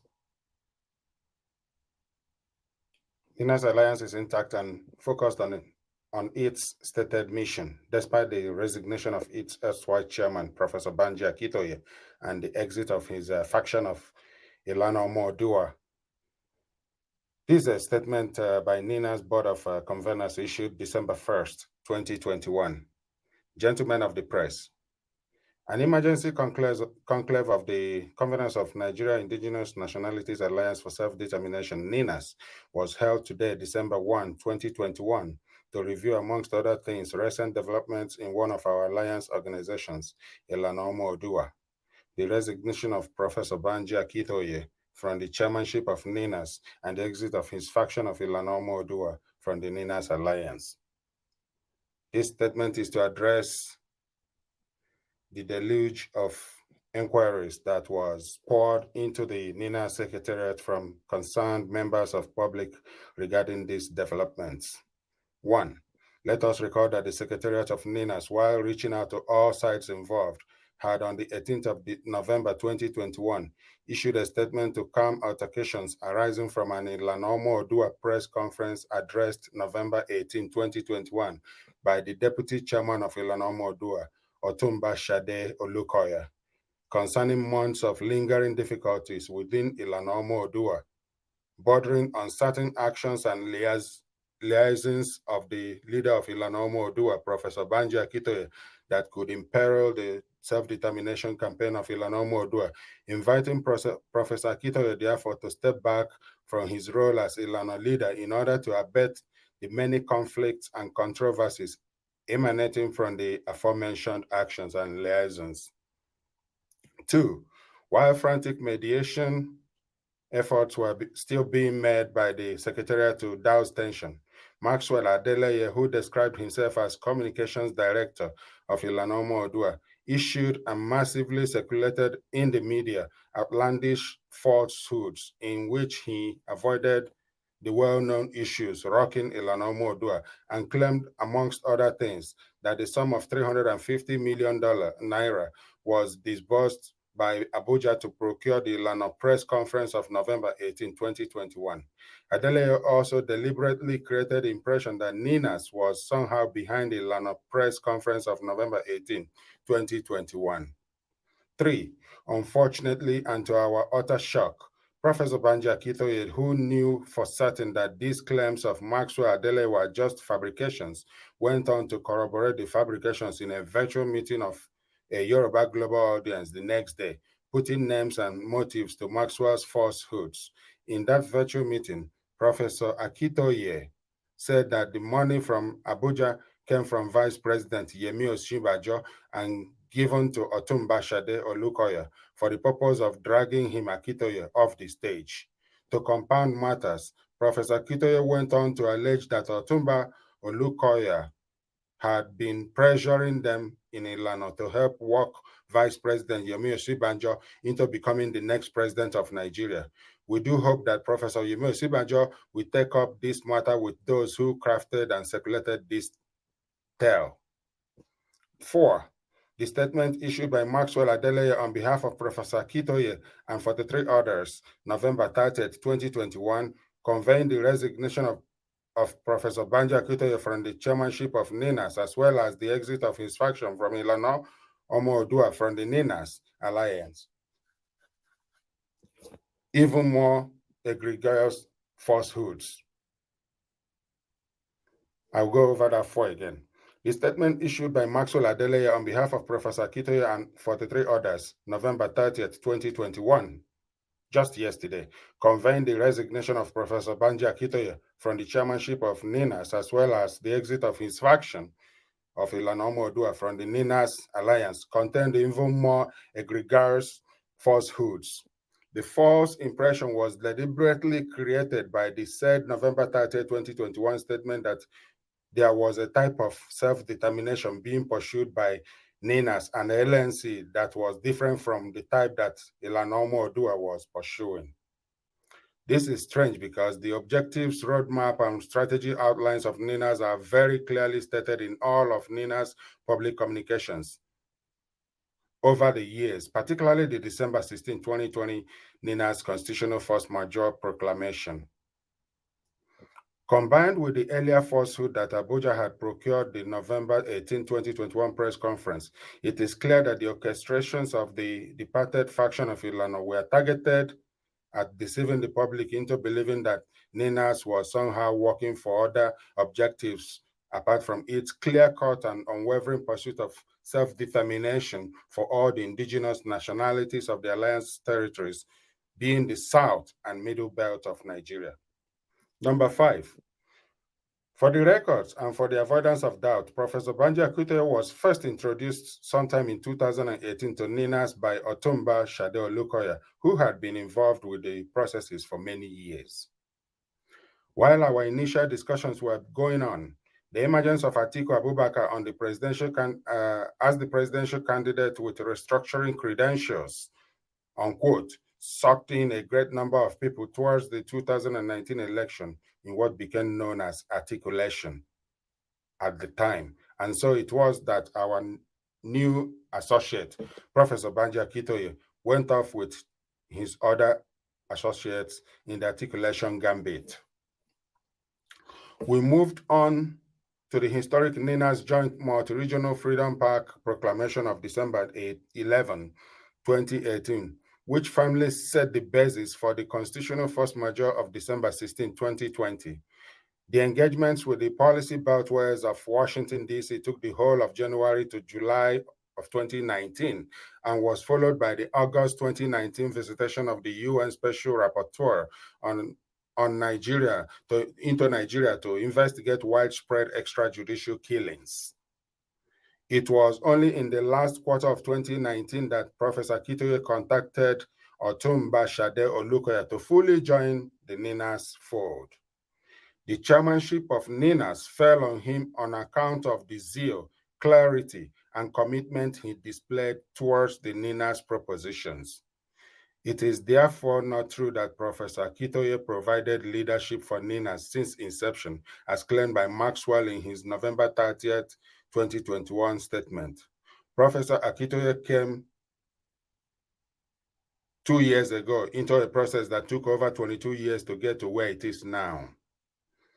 There is no doubt whatsoever that Professor Banji Akintoye meritoriously advanced the NINAS campaign, particularly in Yoruba land, reaching out to his associates across the country and substantially shattering the long-standing jinx around the Igbo-Yoruba collaboration, which he said was Chief Obafemi Awolowo's solemn prescription in the last days of the sage, who was Professor Akintoye's political mentor.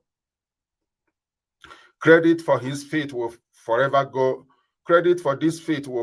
to Professor Akintoye, and we wish him good health and longevity, even as he veers off in another direction in search of the destination we all identified in NINAS. 6. In closing, the NINAS Board of Conveners is pleased to announce to all the organizations across the South and Middle Belt of Nigeria which have been clamoring to join NINAS Alliance that modalities has been in place to admit all organizations that publicly and fully subscribe to propositions and prescriptions of the December 16, 2020 NINAS Constitutional Force Majeure Proclamation into regional delegations to NINAS. I'll go over 6 again. It's not done. In closing, the NINAS Board of Conveners is pleased to announce to all the organizations across the South and Middle Belt of Nigeria, which has been clamoring to join NINAS Alliance, that modalities has been in place to admit all organizations that publicly and fully subscribe to propositions and prescriptions of the December 16, 2020 NINAS Constitutional Force Majeure Proclamation into regional delegations to NINAS. These modalities will be made public in the second week of December 2021 by the NINAS Secretariat. Signed for NINAS Board of Conveners, Tony Nadi, the Convening Secretary, December 1, 2021.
Cheta kono si, ifa drosi kodimbo.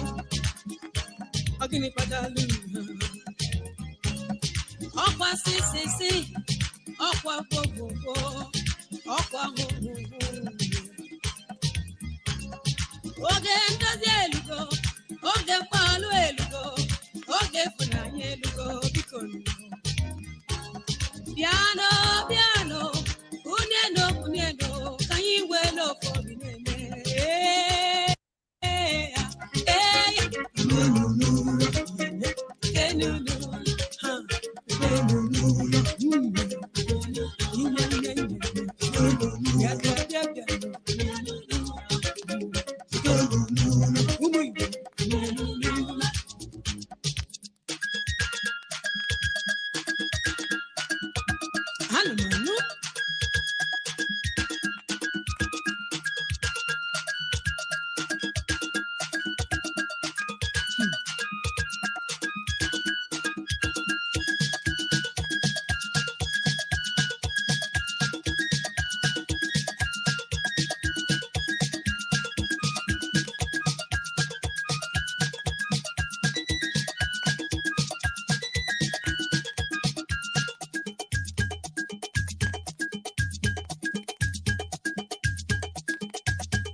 Ogini butelani, isemoku nkao. Ogini butelani, irojo nkao. Biko, bia no. Kanyi welo for binene. Anyi bukwano ndoma, anyi bukwano iroma.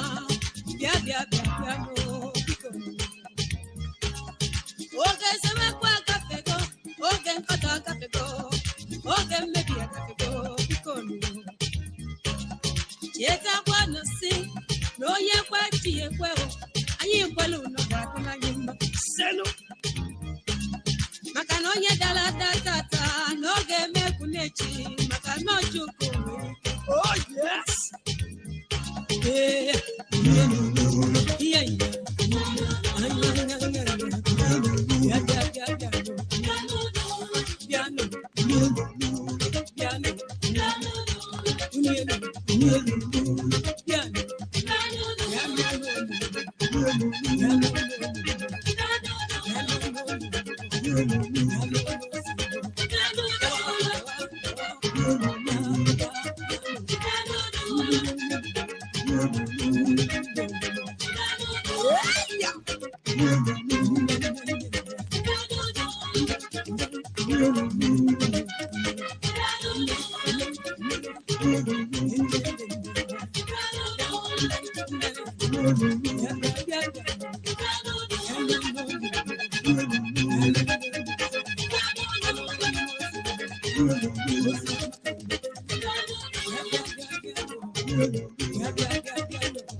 The sky look misty and cloudy. It looks like the rain gonna fall today. This morning I've been so I see, waiting for the rain to drop and water it all. Oh Lord, hey. I'm a hungry man, and I don't wanna be hungry. We send down the rain to water up my sea. Send down the rain. We send down the rain. Send down the rain. Send down the rain.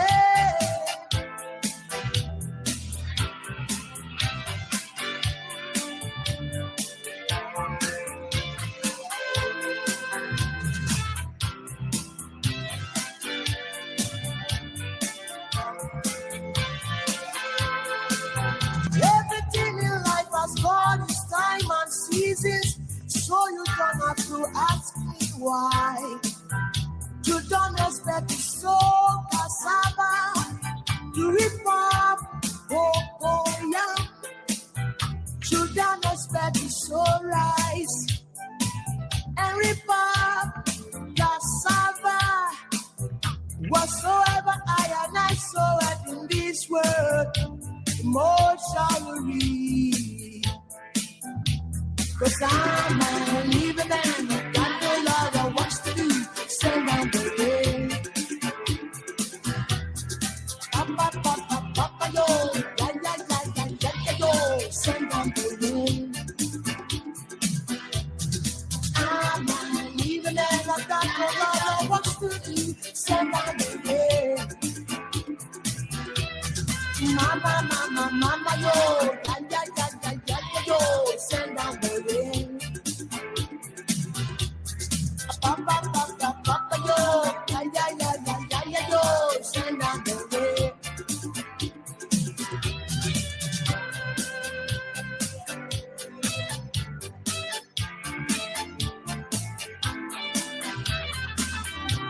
Jah is my song and that one make me feel so strong. Jah is my song that makes me feel so strong. No matter what they say, even if they say I'm wrong, I'm gonna feel strong, 'cause I know I'm gonna live long. Oh Lord, yes, I'm a living man. Got no lot of what to do. Send down the rain. Papa, papa, papa, yo, yaga, yaga, yaga, yaga, yo, send down the rain. Mama, mama, mama, yo, ya, ya, ya, ya, ya, yo, send down the rain. 'Cause I'm a living man, I've got no lot of work to do. Send down the rain. Papa, papa, papa, yo, ya, ya, ya, ya, ya, yo, send down the rain.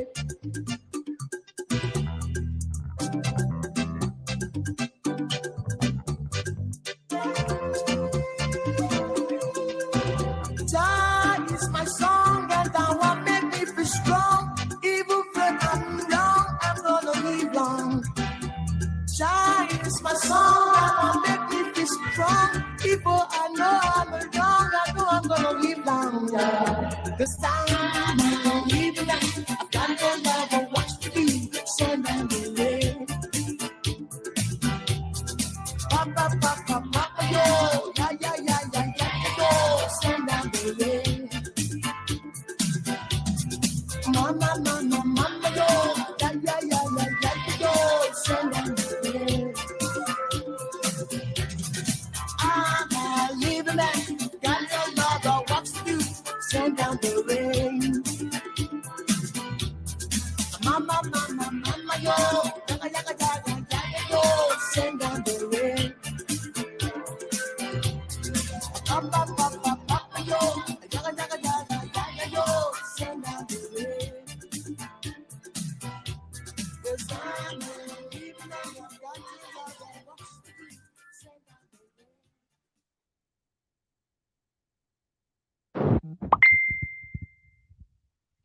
The unitary constitution of Nigeria is the source of all of the problems we have been trying to resolve. Everything that has brought Nigeria to where it is, that is now wobbling to some kind of catastrophic collapse, are coming from that constitution.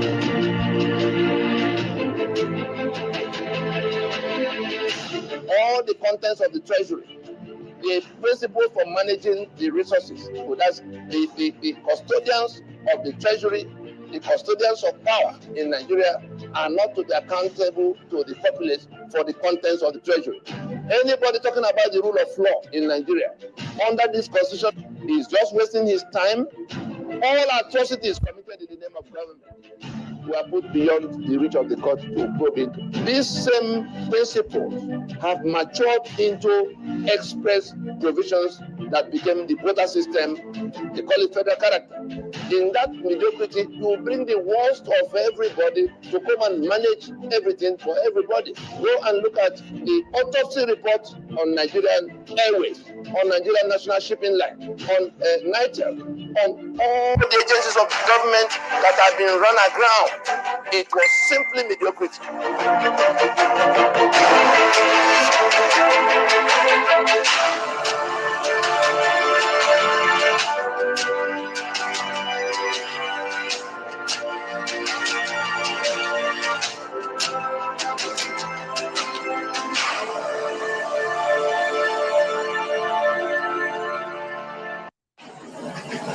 Chief Awolowo attended the constitutional conferences for the review of Nigeria's constitution in 1953, 1954, 1957, and 1958. The welfare of millions of people for generations to come may be affected by the wisdom which we here display. With Nigerian leaders and our British partners are to prove themselves worthy of their trust, now is the time for us solemnly and truly to dedicate ourselves to seeking the greatest good of the greatest number of our people in Nigeria. It is to this end that my colleagues and I pledge ourselves. The first main task of the conference is to resolve those problems which defied solutions in 1957 and to evolve for Nigeria a constitution of which both the British and the Nigerian peoples can be proud. The second is to get Her Majesty's government to agree to April 2nd, 1960 as the target date for Nigeria's independence. Independence for Nigeria in 1960 is imperative. But independence for Nigeria as a corporate entity is not enough. The peoples of Nigeria must at the same time be guaranteed their freedom.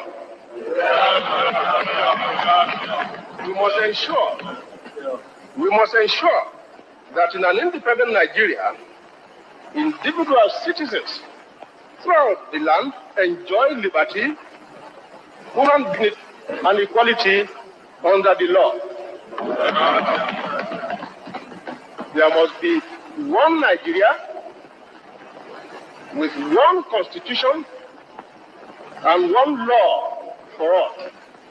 Let us therefore, Mr. Chairman, sir, close our ears to the counsel of despair, which says that we cannot here at this conference agree on a constitution.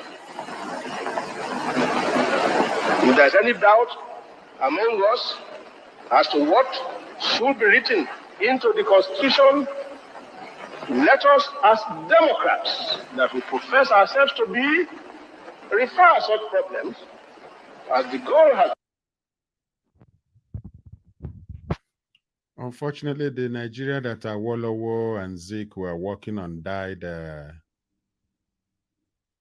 even within a week. by the thoughts and actions of Amadou Bello, who considered the country less than 10 days after independence to be the estate of his grandfather, Ottoman Dan Fodio. And that Nigeria continued to die and is even fully dead as at November 2021. Nigeria is a dead country by the actions of those at the corridors of power, by the criminal constitution that rendered citizens slaves in our ancestral lands. And so that Nigeria that Awolowo was talking about, late Chief Obafemi Awolowo was talking about, turned out to be a mirage. It was never meant to be. It was a mistake that is now begging to be corrected. In the year 2021, the call is much more louder now than it was even before 1957, 1960. Regional referendum is unavoidable now, and NINAS is right on the mark.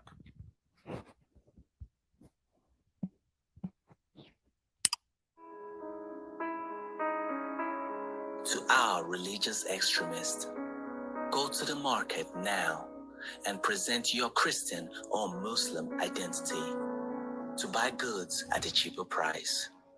To our party diehards, go to the petroleum station and present your PDP or APC membership card to get fuel at 45 naira per liter. To our regional extremists, go to PHCN and tell them I'm from the north, south, east, or west, and buy tariff at a cheaper price. To our tribal extremists, go to the market and tell them I'm Hausa, Fulani, Igbo, Yoruba, or any tribe in Nigeria, and see if they will sell you a bag of rice at 7,000 naira. It's obvious that the politicians have learned that we are so cheap and blinded by our sentiments, and they capitalize on it to play with us and play with our future. We are all suffering today. We are united in hunger. We are friends in poverty. We are neighbors in pain. We are relatives in bad roads. We are partners in insecurity. We are brothers and sisters in complaints. We are equal in trouble. But when it's time for election, we are divided by religion, political parties, region, tribe, section. It's time to put our differences aside. It's time we come together and do it ourselves.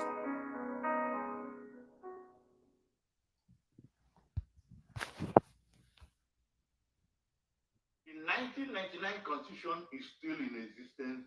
The northern part of Nigeria will always dictate who becomes the president of Nigeria.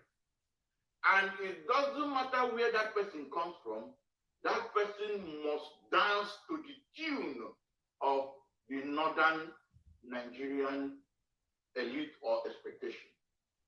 Let me repeat that again. I said, as long as the 1999 Constitution is still in existence in Nigeria, the northern part of Nigeria will dictate who becomes the president of Nigeria. And it doesn't matter where that person comes from, that person must do according to what they want. That is a basic reality. Essentially, the rest of Nigerians are slaves to the Fulani in Nigeria. The rest of Nigerians are effectively their slaves. It's up to us to wake up and realize what is happening and do the needful. The 1999 Constitution is still in existence. The northern part of Nigeria will always dictate who becomes the president of Nigeria. And it doesn't matter where that person comes from, that person must dance to the tune of the northern Nigerian elite or expectation. Let me repeat that again. I said, as long as the 1999 constitution is still in existence in Nigeria, the northern part of Nigeria will dictate who becomes the president of Nigeria. And it doesn't matter where that person comes from, that person must do according to what they want. That is a basic reality. Essentially, the rest of Nigerians are slaves to the Fulani in Nigeria. The rest of Nigerians are effectively their slaves. It's up to us to wake up and realize what is happening and do the needful.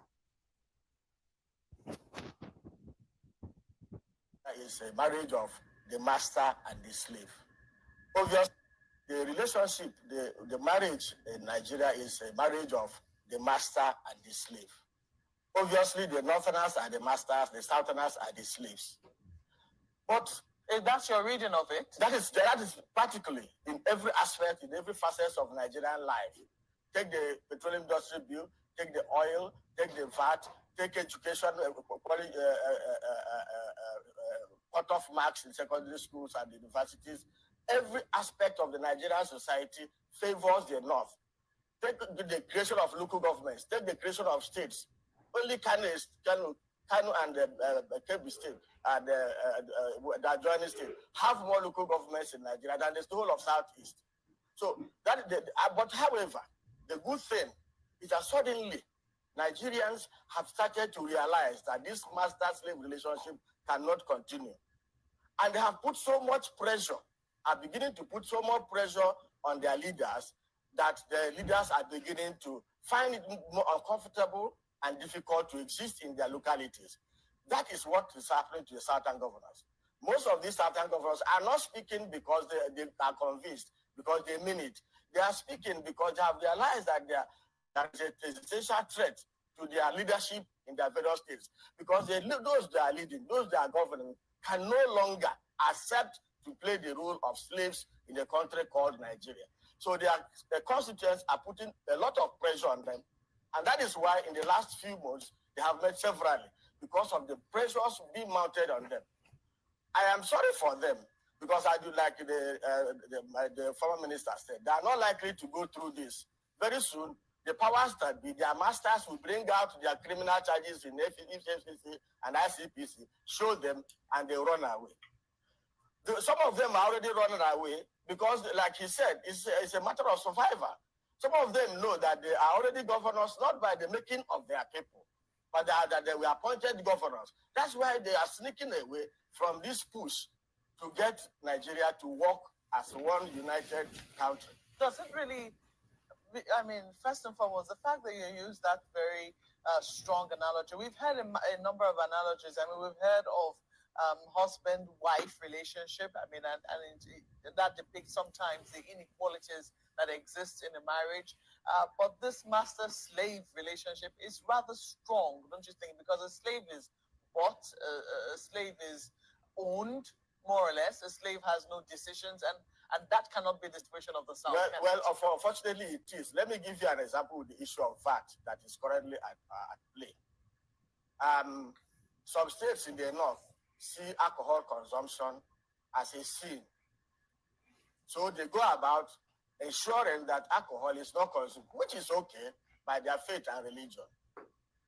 Then in the South, they see it otherwise. They see alcohol as a beverage, something that they can take because it's not against the law to consume alcohol.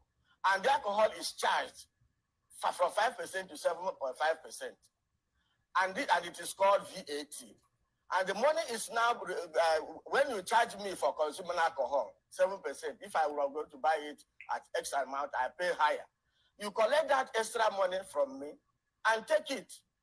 to the person who considers consumption as alcohol as sin. I use it to develop his estate. You know, that's not exactly how it works. How does it work? Let us be very, very, I mean, there's politics. Can I give you facts? We know that is distributed 20% on derivation, 50% on the quality of states, and 30%, 35% on population. Yes, but we also know that VAT on alcohol is a very tiny fraction of the basket, of the entire basket on VAT. I am using it as an example. Let me give you an example. I won a contract in my state for road construction.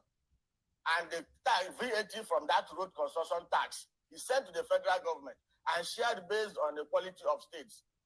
Is that justice? Is that fair? The other state might decide not to award contracts. And he gets part of the money I have spent on awarding contracts as VAT for the development of his state. Does that connote a relationship based on equity, justice, fair play? My daughter, my child, goes to take a national entrance examination. And he scores 120, he will not be given admission. And the person who scores 15% is given admission. Is that not a master-servant relationship? The analogy of master-slave, you don't agree that it is too strong a description? It might sound strong on national television. It might sound strong to certain sections, those who are benefiting. But if you go to the rural communities, if you go to the bars, if you go to small places, that is exactly how they see the union called Nigeria today. Because all the actions, all the tendencies go to suggest that unless I decree, let us take the issue of anti-grazing. A woman goes to plant cassava, yam, and he cannot reap her sweat because a cattle comes in and eats up all the crops. And the people are saying, ranch, you are insisting that writing or not, that animals must continue to go around to eat up other people's crops. So the animal or the owner of the animal is not the master of the person who, the farmer whose crops are being eaten up. And if the person whose crops are being eaten up is dares to resist, he is arrested by DSS, police, and imprisoned. So you see, these niceties, this way of putting things so that we'll be seen as one united until we begin to say things the way they are, see them the way they are, accept that there is complete, that injustice has become part of the national psyche, that to be a victim of these projects is no longer going to be discussed. Until we begin to accept that, when we accept it, we do introspection, we look at it and say, okay, let us correct them. But if you continue to say nice things, oh, fairness and equity, unity is not negotiable. These are the things that are fanning the embers of disunity, agitation for separation. I tell you, no group of people genuinely want to separate and go away from this country. But they are saying that the Constitution of Nigeria is a fraud in itself. Look at let us take the fact. The VAT decree was made by the military, whereby they took away sales tax that is usually collected by local governments and made it a federal law. And they went back to say that all decrees made by the military are now acts of the National Assembly. Section 315 of the Nigerian Constitution today converted all military decrees to acts of the National Assembly. So we didn't make the laws. The National Assembly was not in place at that time. But all the draconian decrees made by the military have become imported into our Constitution as product of the national acts of the National Assembly. Is that fairness? Is that equity? Nigeria is fraud. Everything about Nigeria stinks to high, like to the pit of hell, like stinks like skunk. A very criminal enterprise that, has no other country that comes even close to compare it with. It's unfortunate that we're still, dealing with this. How many years now? 55, 56 years later. The pathetic country. Fulani Empire, Muslim theocracy of the Western Sudan that flourished in the 19th century. The Fulani, a people of obscure origins, expanded eastward from Fouta Toro in Lower Senegal in the 14th century. By the 16th century they had established themselves at Makina, upstream from the Niger Bend, and were proceeding eastward into Hausaland. Some settled in the 19th century at Adamawa, in the northern Cameroons.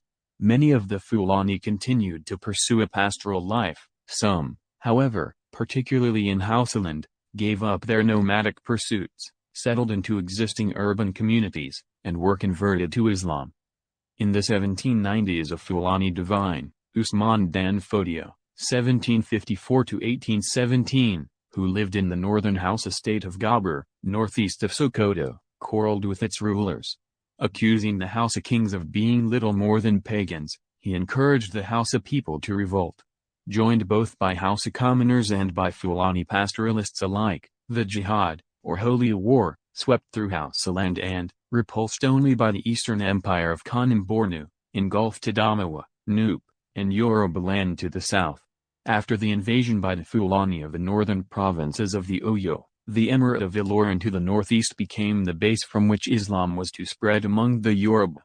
Usman, who was more a scholar than a statesman, ceded the practical direction of the eastern part of the empire to his son Muhammad Bello, who settled in Sokoto, and the western, with its capital at Gwanju, to his brother Abdullahi. All three continued the Fulani denunciation of Bornu. The empire reached its zenith under Muhammad Bello, who, like Usman, administered it according to the principles of Muslim law. The decay of this system was to aid the establishment in the late 19th century of British rule over what was later to be known as Northern Nigeria. Say no to 1999 Constitution. Say yes to ethnic self-determination. We have a right to fight for our freedom. We must arise and say that. Abnormalities and insanities. Thinking Nigeria, but God does not utter confusion. A 14-year-old cannot be admitted into university to study, but a 13-year-old can be married. Former governor actually traveled to another country, Egypt, to marry a 13-year-old. Yerima of Zamfara State. A school certificate holder cannot become a director in the civil service, but a school certificate holder can become president and commander-in-chief of the entire country. The country is among the major oil-producing countries in the world, but it imports fuel it consumes. It imports the fuel that it consumes, an oil and gas producing country, Nigeria. The country has the highest number of foreign doctors in the UK and North America, but its leaders travel abroad for their medical needs, like medical tourists. The country shoots armless protesters, but holds peace parleys with bandits, kidnappers, and terrorists. The country rehabilitates terrorists, but their victims languish in refugee camps. Victims of the terrorists are in fact, they bomb them from the air. The Nigerian Air Force bombs them from the air.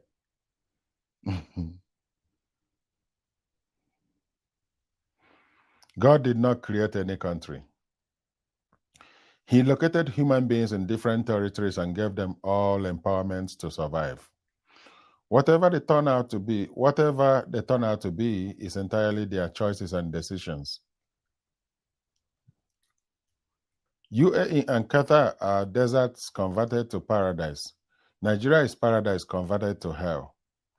Nigeria is the epitome of confusion, and God is not the author of confusion.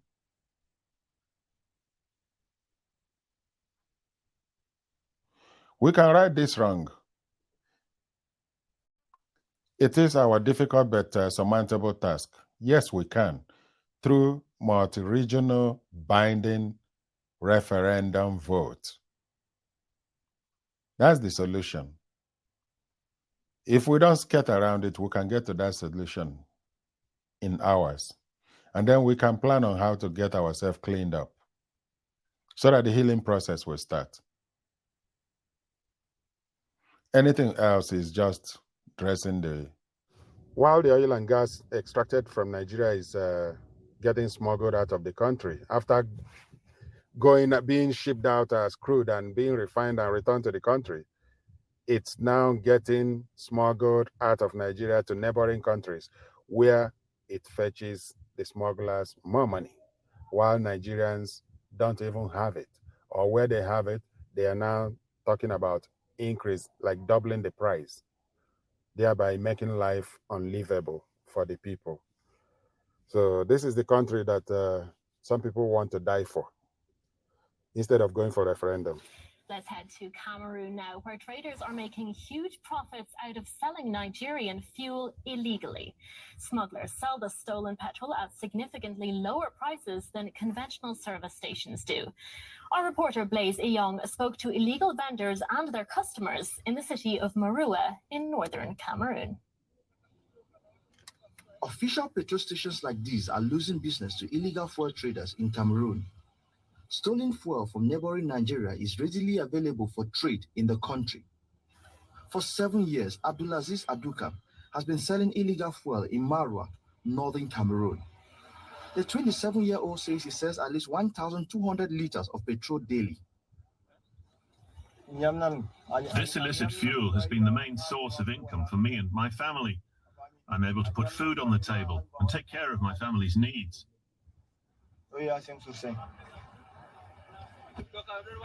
This is one of the warehouses where fuel is stored in this city.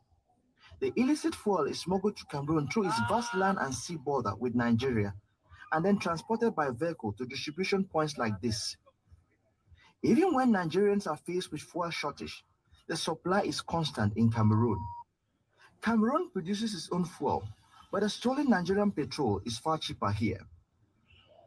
Motor taxi rider Sylvain has not been to a petrol station for 6 years. This fuel is very cheap, and that's the reason I prefer to use it. At the petrol station, sometimes, not even sometimes, the price is always fixed around 664 CFA francs. However, the illicit fuel is sold for 350 francs, maybe 400, or when it's expensive, it can be sold for 500 francs. And that's why I use the illicit fuel. Though the sale of smuggled fuel is illegal in Cameroon, the trade is done in the open.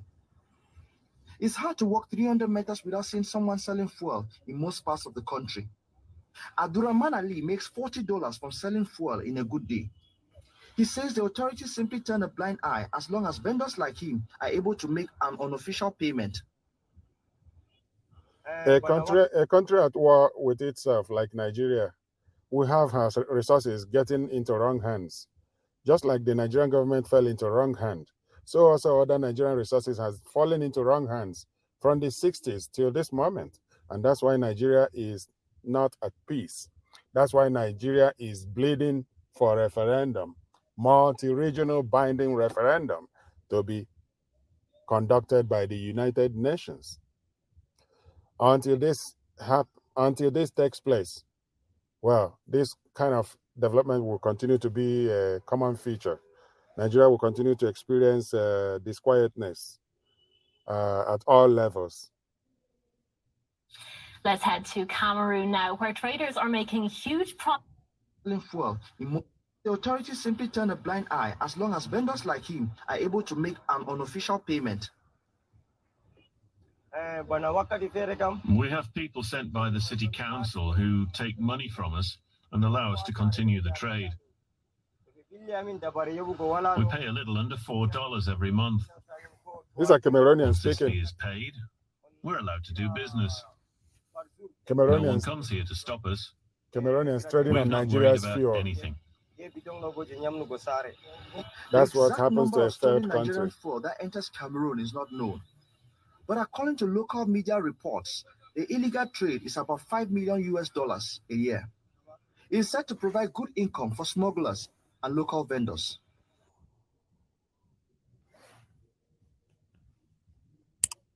I wanna go my way, merciful Lord. I wanna go my way, Almighty God.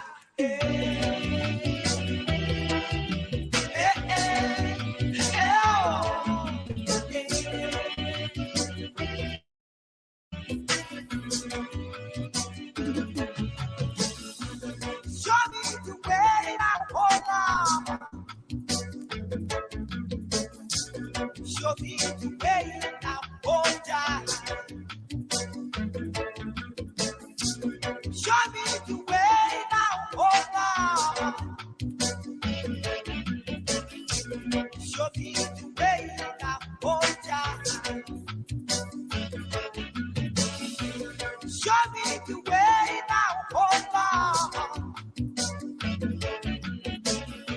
Show me the way now, oh Jah. Show me the way now, oh Lord. Show me the way now, oh Jah. It's been a long, long time.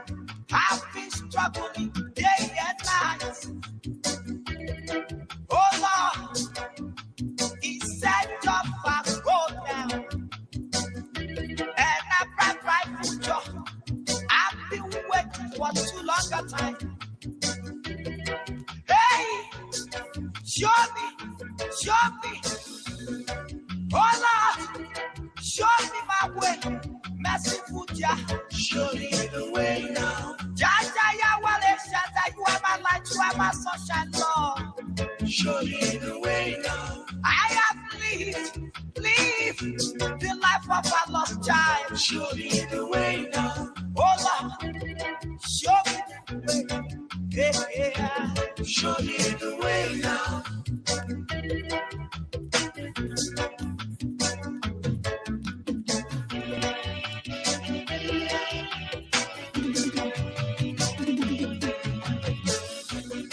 I have lived the life of a lost child. No one to call my eye very old now. Show me the way.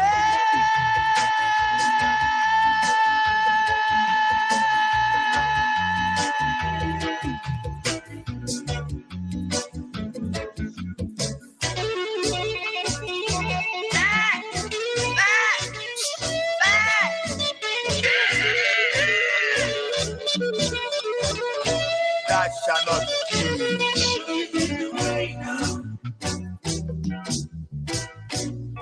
I war. Show me the way now. Show me the way now. I have lived the life of a lost child. Yatta Yahweh Shatta, show me my way, oh Lord. Show me, oh Lord. Hey, I've been looking forward to see my way through. Jaja Lord, show me the way now. Jaja Yahweh Shatta, you are my sunshine, you are my light, Lord. Show me the way now. I have been struggling day and night, merciful Lord. Show me the way now. Show me, oh Lord, oh. Show me the way now. Show me the way, merciful God. Show me the way. Show me the way now. Show me the way. Show me the way now. Show me the way now. Show me the way now. Show me the way now. Hey, show me my way, merciful Lord. Show me the way now. Show me the way now. If you're thinking about selling a house anywhere within the greater Toronto area, this message is especially for you. Dr. Farah arrives at Umwahia Ibeku, his hometown, for a civic reception in his honor. He's accompanied as usual by his wife, Mrs. Adama Okpara.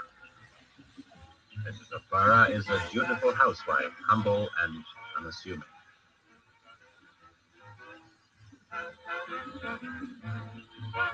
Prayer before the reception.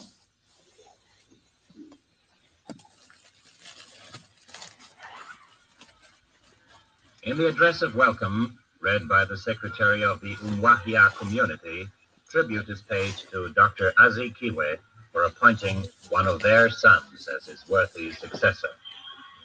A tiger skin and a cow for the premier.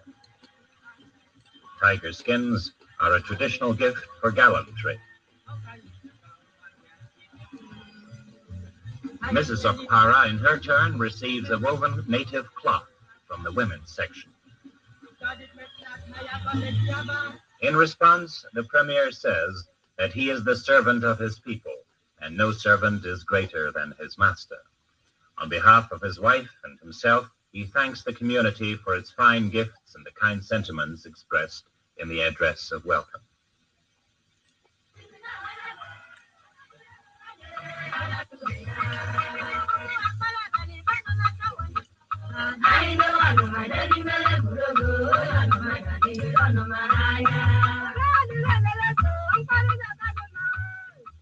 A Bende traditional war dance. The Bende are a warlike people with a long history of victories over their enemies in days gone by. What joy and comfort for the Premier to be able to turn from official cares and worries to the parents who laid the foundations of his career. The Premier ends his first official tour by attending Students' Day at the Uzwakoli Methodist College, his alma mater. He has a reunion with former colleagues and makes new friends. Eastern Nigeria, side by side with the other members of the Federation, is forging ahead. Its young Premier, Dr. Michael Okpara, pursues a policy based on the philosophy of live and let live and a decent life for all. The people of Eastern Nigeria respond wholeheartedly also to his appeals for agrarian evolution. Farming has become the order of the day in the eastern region, and communities are voluntarily offering land for the farm settlements proposed by Dr. Okpara's government, bringing hope for a better life, not through mere slogans, but through deeds, and building up agriculture as the only solid basis for true development. Like her premier, Eastern Nigeria is young, progressive, and open to the world.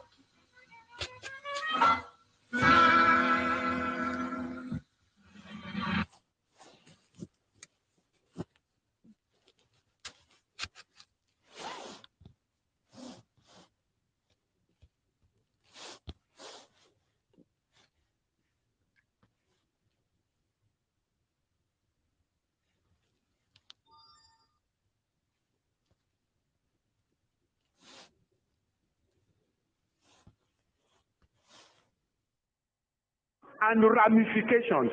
Now, Nigeria is a member nation. All non-Muslim religions, such religions shall include Christianity. The word Christianity in the communique was underlined. To ensure only Muslims are elected to all political posts of member nations, to ensure the appointment of only Muslims into strategic national and international posts of member nations, to ensure the ultimate replacement of all Western forms of legal and judicial systems with the Sharia, then to make sure that this strategy works, because it's going to require money. Babangida, as the first appointed president of Nigeria, put his hand into the treasury of Nigeria, took $21 billion out and gave it to OIC, to the Islamic Development Fund of OIC, and said, take this money for the total, I'm quoting, for the total Islamization of Nigeria in particular and Africa in general.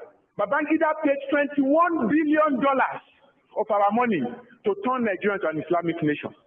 And they have started. Boko Haram, don't look at it as something that is isolated to the northeast. It is meant to cover the entire nation until Christianity is eradicated in all its forms and ramifications. Now, this was not mentioned in the introduction because I don't think that is something that one should talk about, but I just have to mention it. So God told us to go to Turkey and learn certain things. September last year, God spoke that if care is not taken, in 30 to 40 years, Nigeria will be like Turkey. And God told him, go and learn what happened to Turkey. Now, Turkey used to be 100% Christian. Today, Turkey is 96.04% Islam. Christianity in Turkey is 0.21%. And God is speaking that if you don't take care, Nigeria will end up like Turkey. Christianity was in Turkey for 1,123 years. Islam uprooted it. Christianity in Nigeria is 172 years old. If we take the starting date from 1842, when Methodist Reverend Bach Freeman arrived in Badagry, you will remember that the Catholics came first in the 13th century. They did some church planting around Warri and Benin Kingdom. They left in 1622. Then the Methodists came back in 1842, about 200 years after that. Now, it is that coming of the Methodists that has now developed to what we have as Christianity today. So effectively, Christianity in Nigeria is 172 years old. Now, the point is this: if Islam can uproot the one that had been planted for 1,123 years in Constantinople, tell me, they can't uproot the one that is just 172 years old. As a matter of fact, the spiritual foundation of Turkey, Nigeria does not come near it. Because the 7 churches that Jesus Christ wrote letters to, in Revelations 2 and 3, all those 7 churches were located in Turkey. All those 7 churches. Apostle Paul, the champion of the church, was a citizen of Turkey. The Macedonia vision that Paul saw, come over to Macedonia and help us, Paul received it in Turkey. Turkey had solid Christian foundations. Islam uprooted everything. So if the Nigerian church is deceiving itself, hey, there is fire on the roof. Oh. We go to the north. It's not that I'm living in Lagos, somebody is bringing information. I go there. To Maiduguri, to Kaduna, to Kano. I go to meet the Christians who are being persecuted. And I must protest that the church in the south is a selfish and a wicked group of believers because you abandoned the Christians in the north. Look, God is the God of justice and God is the God of judgment. Let's not provoke him to repay us with our wickedness. Because if God looks at what the Christians in the south have done to the Christians in the north, he will fold his hand and allow Boko Haram to deal with us. We have to go to US. We have to go to Canada, to Poland, to Australia, to New Zealand, to raise Christians that will help and support Christians in the north. Nigerian church is not lifting a finger. It's not that you don't have money. The Nigerian church has money, but they help nobody. They only take and take and take. They don't give jack. I have to skip some things. The sin of irresponsibility. When God spoke, he said the Nigerian church is guilty of the sin of irresponsibility. So the church in Laodicea, God says, you are blind, you are wretched, you are naked. So the church in Sardis, God says, you have a name that you live, but you are dead. So the Nigerian church, God says, you are irresponsible. What Yoruba is called Oniranu. We have been given so much, we have delivered so little. We only think about ourselves. We are consumed with our comfort.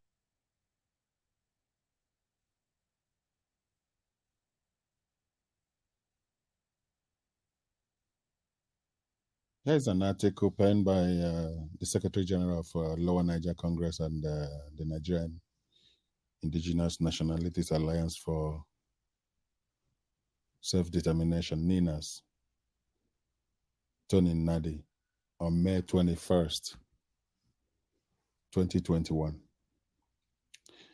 It goes this way. The wisdom of setting your own roof on fire. The conquest, designs, and murderous invasions of the Fulanese countrywide in Nigeria and was long in coming, facilitated immeasurably by the Caliphate-imposed 1999 constitution that tied everyone's hands to the back. Receiving a great boost when Buhari, the great Fulani champion, marauded his way to power via the Boko Haram campaign machinery back in 2015. The situation certainly required strategic action from the non-caliphate rest of Nigeria to address. At a time, the non-caliphate rest of Nigeria rallied behind the strategic actions prescribed by the LNC Movement for New Nigeria, or NINA's grand script that would oust both the Fulani and the 1999 Constitution that brings them to our various spaces. Those Igbo folks, especially in the diaspora and particularly in the World Igbo Congress, WIC, who mocked what was being done by the LNC and its MNN allies, now NINAS, as mere academic exercise. Those Igbo who wanted physical action and who clapped and cheered rancorously and donated generously when Nnamdi Kanu announced the Igbo self-immolating outfit tagged ESN that was commanded to murder soldiers and policemen in Igbo land. Are the same ones shouting blue murder now that the Fulani embraced the invitation and license of Nnamdi Kanu to kill Igbo youth with impunity? Maybe when the blood festival that Nnamdi Kanu has been preparing for the Fulani and Nigeria in Igbo land gets fully underway, and when sufficient blood is shed in Igbo land to satisfy the bloodthirsty demons being invoked by the chief merchant of the Rogue Biafra franchise, the unthinking and dishonest Igbo cheerleaders of Nnamdi Kanu's lunacy will become sober and honest enough to proclaim very loudly to the hearing of both the global community and non-caliphate alliance partners in Nigeria that Nnamdi Kanu is the cause of the great calamity that has befallen Igbo land. Until then, let us continue in our dishonesty and folly of clapping and cheering for the bloodthirsty lunatics setting the Igbo roof on fire in the name of a totally meaningless Biafra restoration. No one is rejoicing about Nigeria's current genocidal onslaught in Igbo land and consequences will attach for the crimes against humanity now being committed in the East by the illicit federal government of Nigeria. But while all steps are being taken to get that, to get halt the official and unofficial bloodletting and military operations in Igbo land, we must also find the courage and honesty to proclaim very loudly that Nnamdi Kanu brought this upon Igbo land, and he truly did. Next is the Guardian newspaper advertorial taken up by the World Igbo Congress, whose leader is based in Houston, Texas, US, where World Igbo Congress was in total support for the ESN madness that has bettered the clearly foreseeable killings and military operations in Igbo land.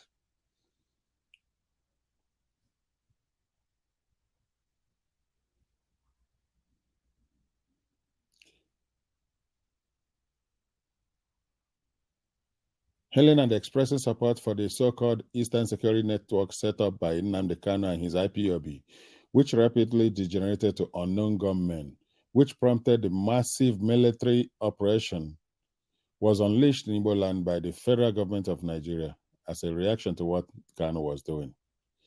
This WIC World Igbo Congress advertorial in Guardian newspaper is cited by the federal government of Nigeria as irrefutable evidence that the Igbo elite are in full endorsement of the mass murder Nnamdi Kanu was orchestrating in Igbo land, both against the Igbo who opposed his methods and against law enforcement, police, and military.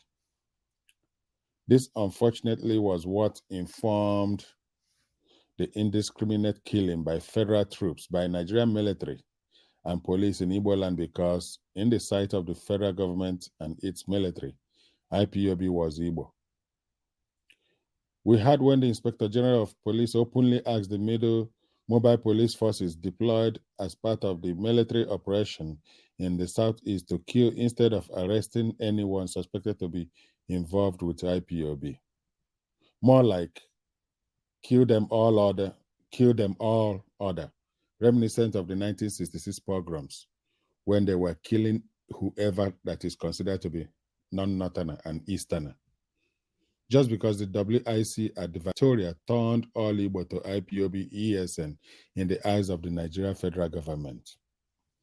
It was against the backdrop of the WIC advertorial tragedy that the widely circulated AVID's letter, the U.S. Department of Defense, citing Nnamdi Kanu as the only hope of the Igbo, simply reinforced the aforementioned Igbo conspiracy view of the federal government of Nigeria for the killing of troops and policemen in Igbo land compounding therefore an existing tragedy. Below is another video and a commentary.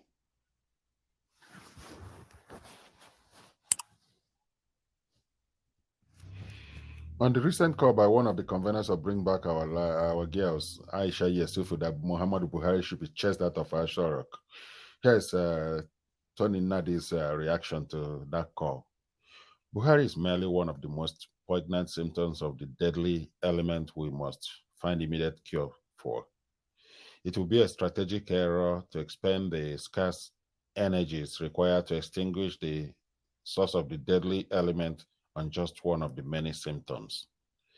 That element is the Caliphate-imposed 1999 Constitution. The remedy lies in taking down the instrument itself, not in trying to oust one of the many evils it enables. Aisha Yusuf is one of the champions of Bring Back Our Girls hoax that foisted Buhari on us all in 2015. She still hasn't found the discipline to learn about what the fundamental problems are with the Nigeria Union, but she is prescribing an ignorant solution that does not scratch even the surface of the problem, and the energies required to embark on that wild goose chase is the same energies required to drive the final push to and past the finish line of the proper solution. So it's the Constitution of 1999 that we should be going for. Once that is dealt with, every other thing will be looked after.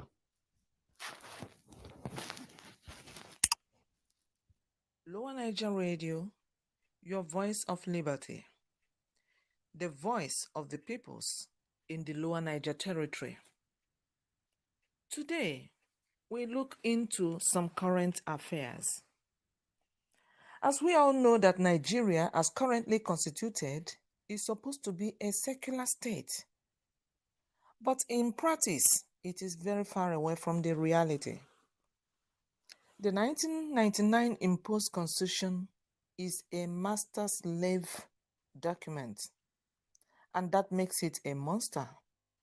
And it has become toxic to the indigenous peoples.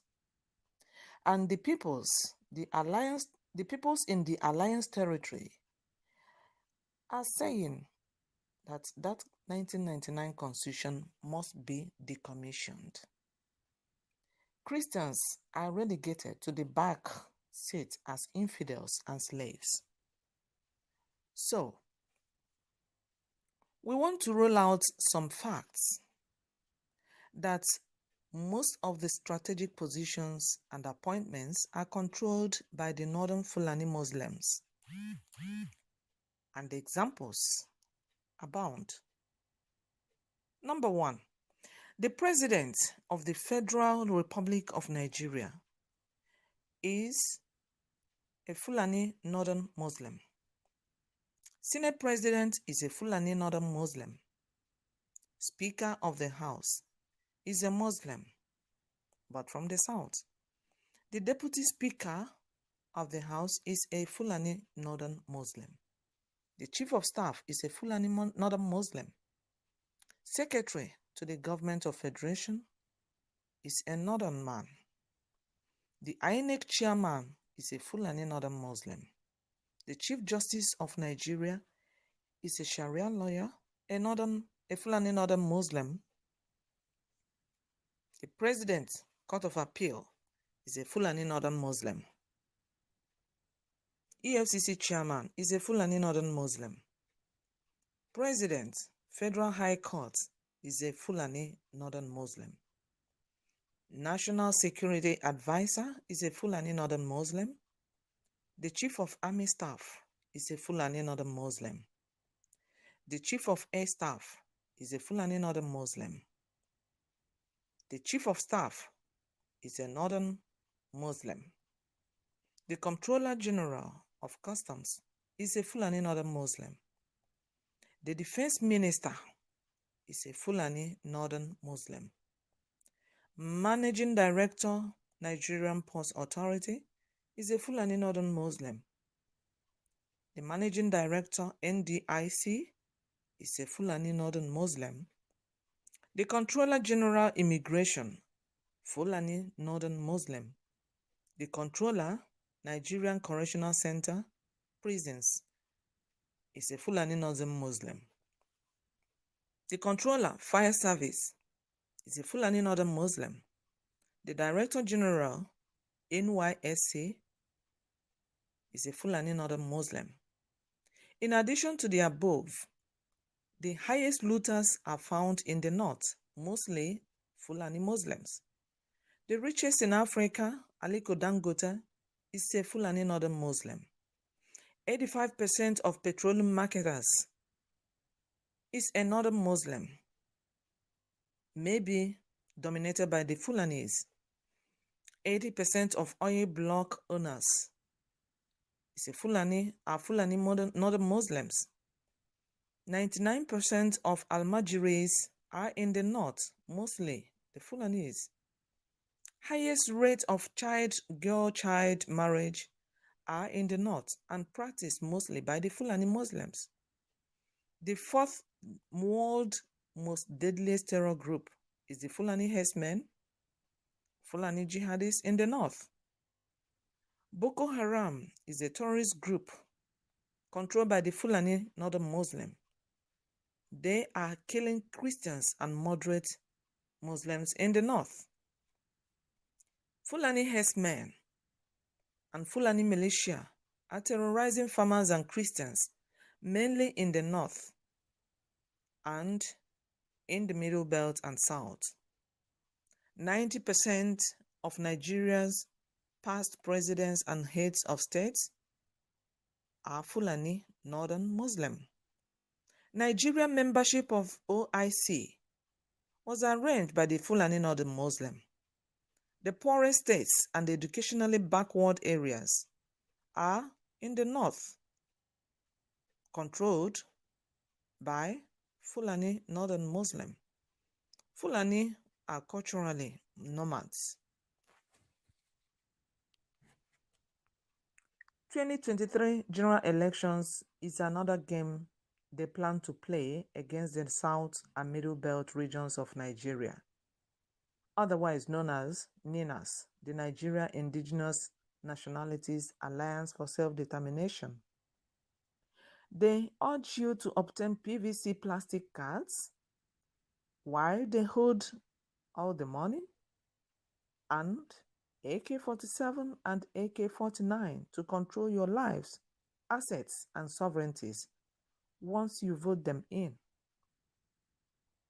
So, why should you allow yourselves in the South and Middle Belt regions to keep empowering the Fulani Caliphate domination by participating in the general elections that renew the life of the same Caliphate imposed 1999 fraudulent constitution?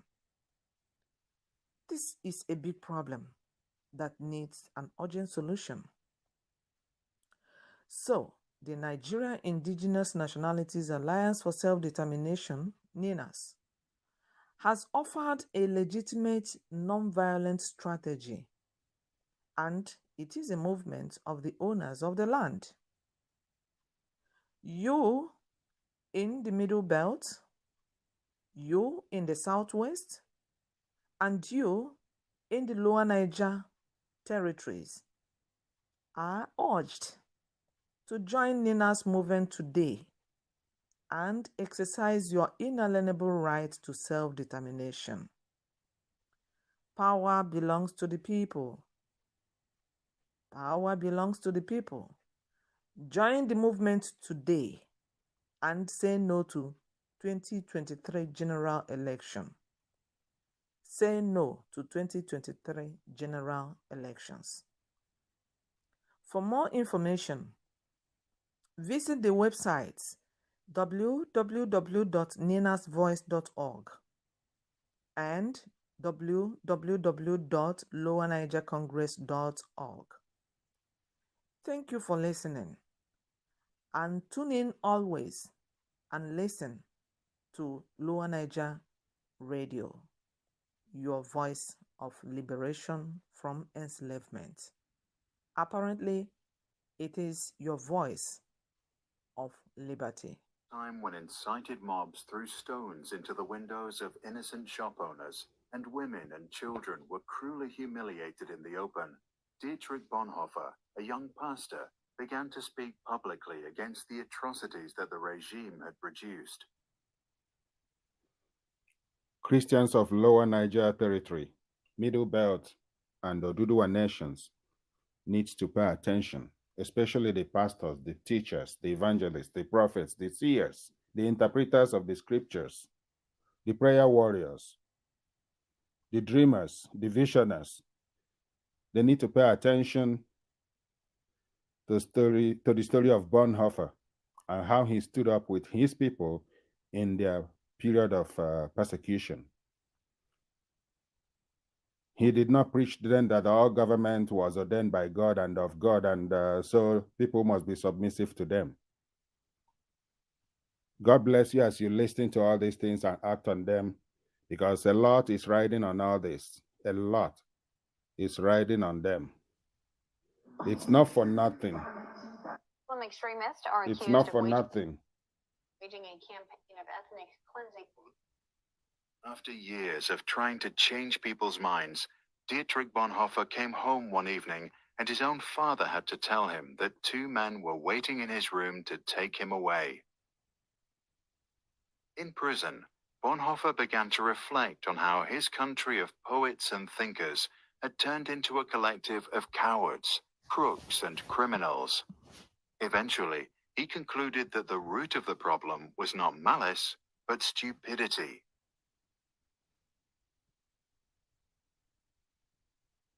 In his famous Letters from Prison, Bonhoeffer argued that stupidity is a more dangerous enemy of the good than malice, because while one may protest against evil, it can be exposed and prevented by the use of force.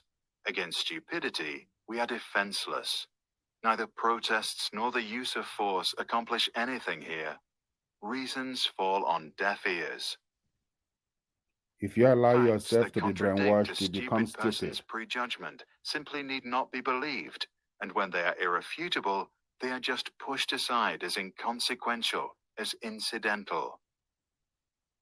In all this, the stupid person is self-satisfied and, being easily irritated, becomes dangerous by going on the attack. That's the For act that of the reason, brainwash. greater caution is called for when dealing with a stupid person than with a malicious one. If we want to know how to get the better of stupidity, we must seek to understand its nature. This much is certain. Stupidity is, in essence, not an intellectual defect, but a moral one. There are human beings who are remarkably agile intellectually, yet stupid, and others who are intellectually dull, yet anything but stupid. The impression one gains is not so much that stupidity is a congenital defect, but that, under certain circumstances, people are made stupid, or rather, they allow this to happen to them. People who live in solitude manifest this defect less frequently than individuals in groups, and so it would seem that stupidity is perhaps less a psychological than a sociological problem.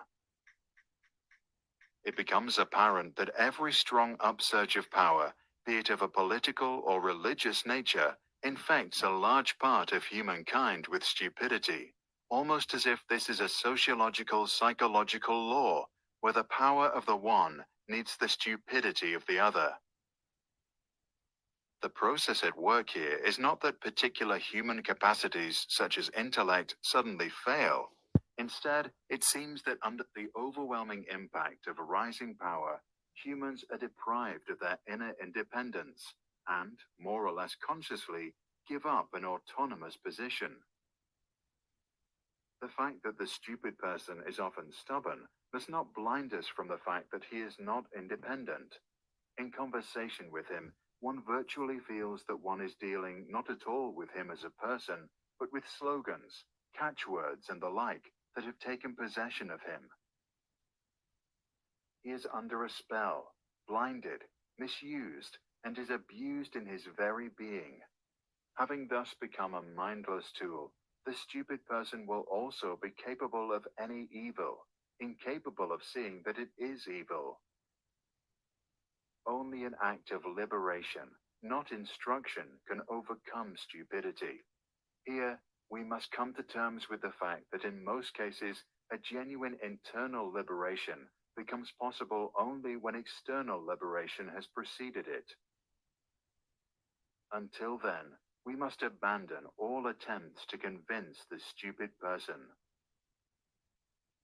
Bonhoeffer died due to his involvement in a plot against Adolf Hitler at dawn on the 9th of April 1945 at Flossenburg concentration camp, just 2 weeks before soldiers from the United States liberated the camp. Action springs not from thought, but from a readiness for responsibility. The ultimate test of a moral society is the kind of world that it leaves to its children, Bonhoeffer once said. Check the description below to read Bonhoeffer's original text, After 10 Years. For more information about Bonhoeffer or to download this video without background music, go to sproutschools.com. The Bible in Romans chapter 6, verse 16 says, "Don't you know that when you offer yourself to someone as obedient slaves, you are slaves of that one you obey?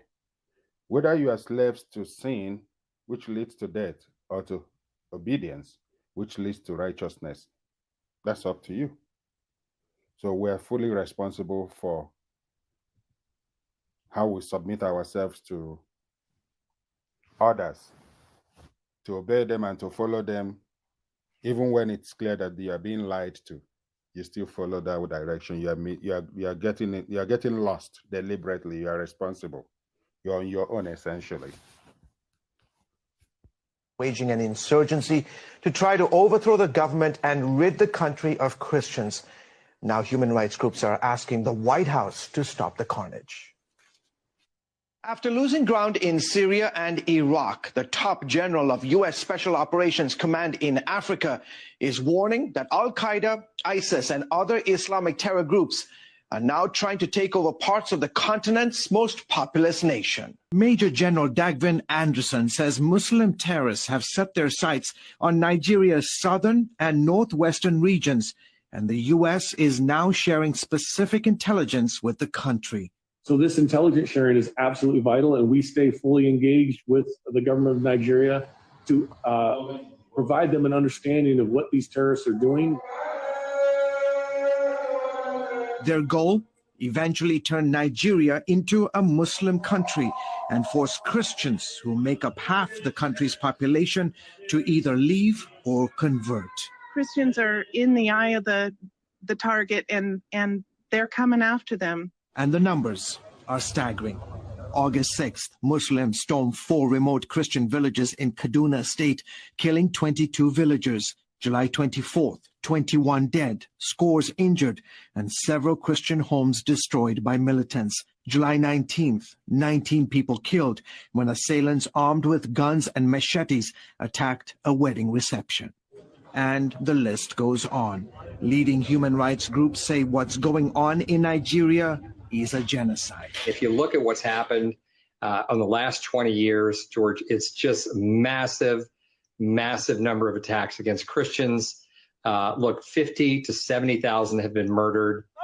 For years, the main terror group was Boko Haram, which seeks to overthrow the government here and create an Islamic state. They go after Christians and moderate Muslims. They push a hardline Muslim agenda. It is their intention to establish a caliphate and to just rid all of Nigeria and West Africa of any Western influence whatsoever.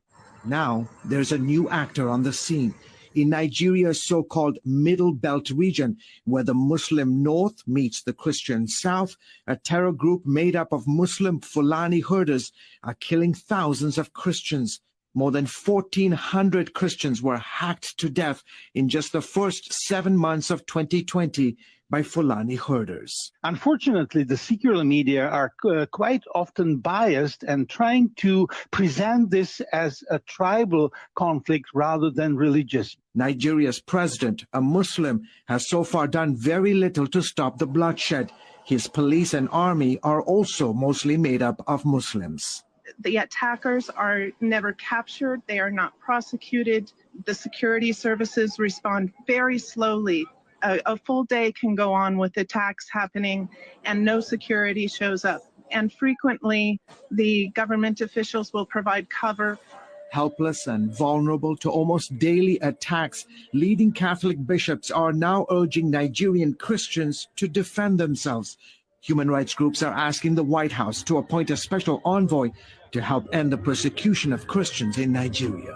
Unless the world takes note and puts pressure, economic pressure, sanctions, visa bans on the officials who are responsible for this travesty and for not reining in the terror, then Nigeria will continue to be a bloodbath. Meanwhile, King's Group is helping more than 3,000 Christians who lost their businesses, homes, farms, or land to Boko Haram and Fulani militant attacks. International Christian Concern has created communal farms to give victims the opportunity to rebuild their lives. When they get back to work, the family is fed, they have a future, the kids can go back to school. It's a restoration of hope. It really is. And it's much more than just economics. It's the whole community. It's all the parts of life, the emotional, the physical, the mental. It means a lot to them. ICC and so many other groups trying to bring hope in the midst of all this devastation facing the Christians of Nigeria. And they are doing it. They are, absolutely. Great story, George. Thank you. Coming up, new evidence. Muslim extremists are accused of waging a campaign of ethnic cleansing against Christians in Nigeria. One America's Neil McCabe has more from Washington. National security expert Frank Gaffney told One American News that all over the world, people are targeted because they choose to follow Jesus Christ. But right now in Nigeria, it has become a slaughter. Nigeria is in the midst of an incipient civil war in which both indigenous forces, some from far removed, who have in common what I call Sharia supremacism, are engaged in a ethno-religious cleansing of Nigeria. Gaffney said the ethno-religious attacks on Christians had many layers. One is geography, with the country's heavily Muslim northern states officially governed by Sharia law. It is also in the north where terrorist groups where Boko Haram and West African ISIS operate freely. Then there is also the local anti-Christian militia called Husa Fulani. Roughly half of Nigeria's 200 million people are Christian, but they are clustered in the center of the country and along the Atlantic coastline. These Christian regions are also where the oil and natural resources are located, meaning that the anti-Christian jihad is fueled by a quest to seize these riches. Gaffney said the humanitarian crisis for Christians can no longer be ignored. The trouble with this scenario is not only the bloodletting of innocent people simply because they follow Jesus Christ, but large numbers of those people will be fleeing the resultant mayhem. The graduate of Georgetown's Foreign Service School said, the ongoing destruction of Nigerian Christians will go down as one of the worst genocides in history. We're witnessing a persecution of Christians on a scale that makes what Pol Pot and Hitler and Stalin and Mao did in their day combined pale by comparison. The human rights watchdog Open Doors USA ranked Nigeria as the 12th most hostile to Christians in their 2018 report. There was, quote, a seemingly constant violence, unquote, against Christians that so far this year has already cost hundreds of lives. Neil W. McCabe, One America News, Washington. Want to see more? This killing is ongoing and it's continuing. Unfortunately, the world press is not keen in or paying attention to what's going on in Nigeria. There's a targeted genocide in Nigeria that is being supervised by the current government of Muhammadu Buhari. And there is a sheikh in the north, Ahmed Gumi. He was trained in Saudi Arabia. And he is fraternizing with terrorists who are killing people and kidnapping students. In fact, he gives them money, and he's now planning to open up a school, or if maybe he's probably opened the school up already, to accommodate the same terrorists. So terrorism is an official business in Nigeria. While Boko Haram is doing what they are doing, ISWAP, ISIS is coming in. Nigeria's own government-owned and operated terrorist group, Fulani, Mieti Allah, Fulani herdsmen terrorists, owned and operated by Mieti Allah and the government. They are going across the country to kill and destroy the people and make the country an ungovernable place. And the government is behind them, defending them, protecting them, not laying hand on them, not arresting them. In fact, they go after those people that tries to stop the Fulani terrorists like Sunday Boho. This is the way Nigeria is structured now, and that's why multi-regional binding referendum is unavoidable. That's the most peaceful way to get Nigeria sorted out of all this nonsense.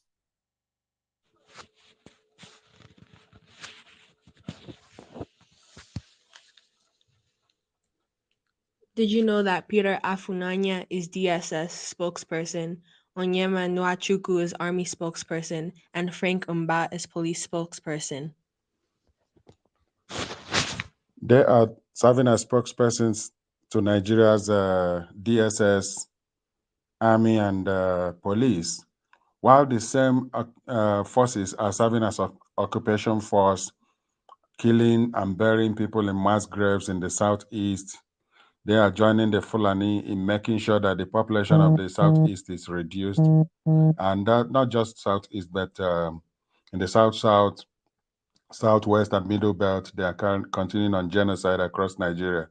These are the things that will see to Nigeria's end, and we want nothing other than a binding referendum that will take place across the Lower Niger Territory, Oduduwa land, and the Middle Belt to decide our future moving forward with Nigeria.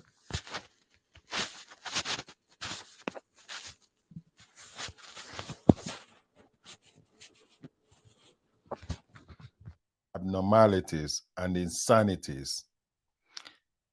Thinking Nigeria, but God does not utter confusion. A 14-year-old cannot be admitted into university to study, but a 13-year-old can be married. Former governor actually traveled to another country, Egypt, to marry a 13-year-old. Yerima of Zamfara State. A school certificate holder cannot become a director in the civil service, but a school certificate holder can become president and commander-in-chief of the entire country. The country is among the major oil-producing countries in the world, but it imports fuel it consumes. It imports the fuel that it consumes, an oil and gas producing country, Nigeria. The country has the highest number of foreign doctors in the UK and North America, but its leaders travel abroad for their medical needs, like medical tourists. The country shoots armless protesters, but holds peace parleys with bandits, kidnappers, and terrorists. The country rehabilitates terrorists, but their victims languish in refugee camps. Victims of the terrorists are in fact, they bomb them from the air. The Nigerian Air Force bombs them from the air.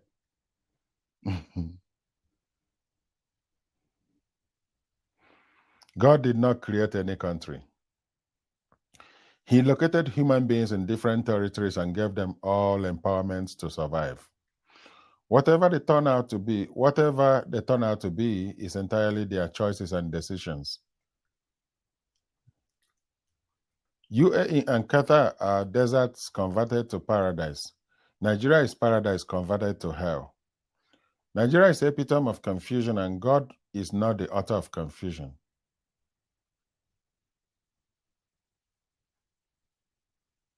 We can right this wrong. It is our difficult but surmountable task. Yes, we can, through multi-regional binding referendum vote. That's the solution. If we don't skirt around it, we can get to that solution in hours. And then we can plan on how to get ourselves cleaned up so that the healing process will start. Anything else is just dressing the... The 1999 Constitution is still in existence. The northern part of Nigeria will always dictate who becomes the president of Nigeria. And it doesn't matter where that person comes from, that person must dance to the tune of the northern Nigerian elite or expectation. Let me repeat that again. I said, as long as the 1999 Constitution is still in existence in Nigeria, the northern part of Nigeria will dictate who becomes the president of Nigeria. And it doesn't matter where that person comes from, that person must do according to what they want. That is a basic reality. Essentially, the rest of Nigerians are slaves to the Fulani in Nigeria. The rest of Nigerians are effectively their slaves. It's up to us to wake up and realize what is happening and do the needful.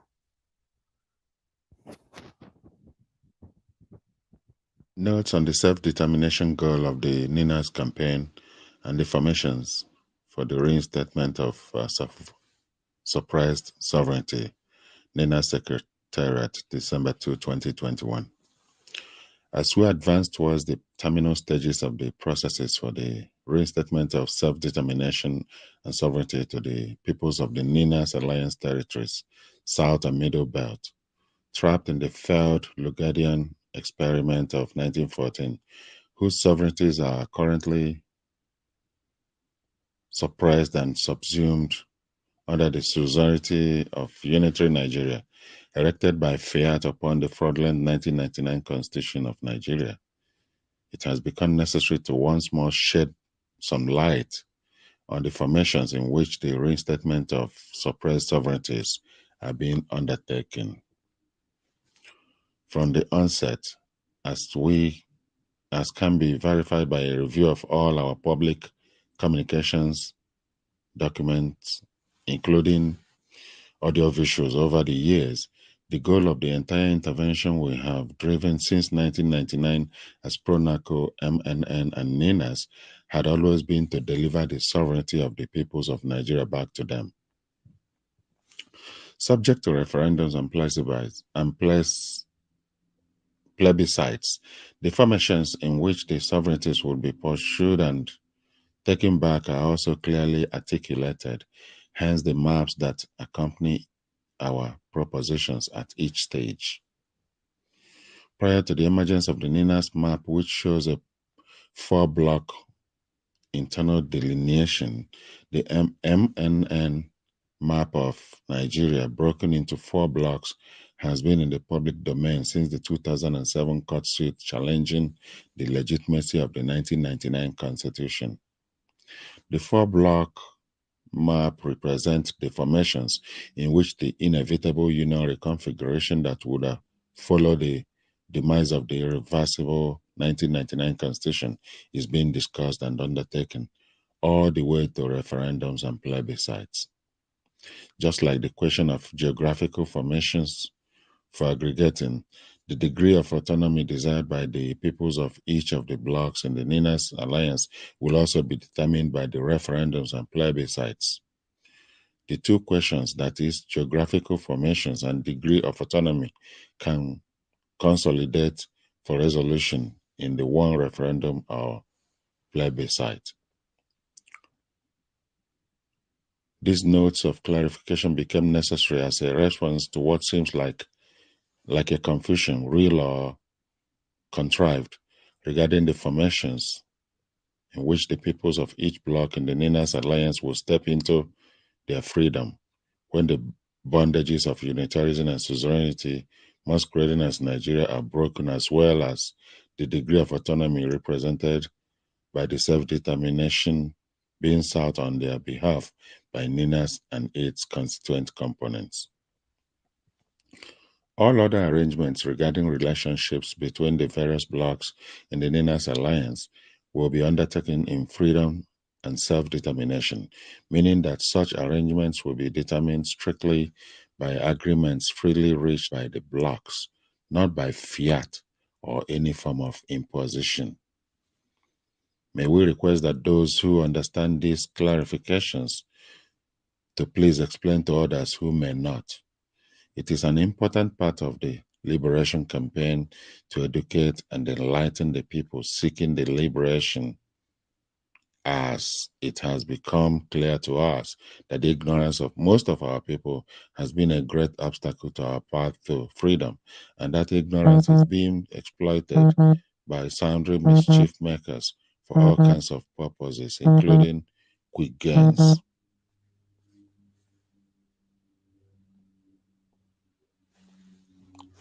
Amidst the union dispute declared by the Nigeria Indigenous Nationalities Alliance for Self-Determination, NINAS, on December 16, 2020, when the regional political merchants are done with their horse-trading charade labeled political solution to separatists and secessionists, they will dismount from their high horses and soberly engage the self-determination questions arising from the grave constitutional grievances inflicted by Nigeria's imposed unitary constitutional order on the peoples of the distressed Federation of Nigeria. Until then, let folly reign in the refugee camp of regional renegades called Abuja, said by Tony Nadi, December 2nd, 2021. There's something else that is like this. That one had questions to ask.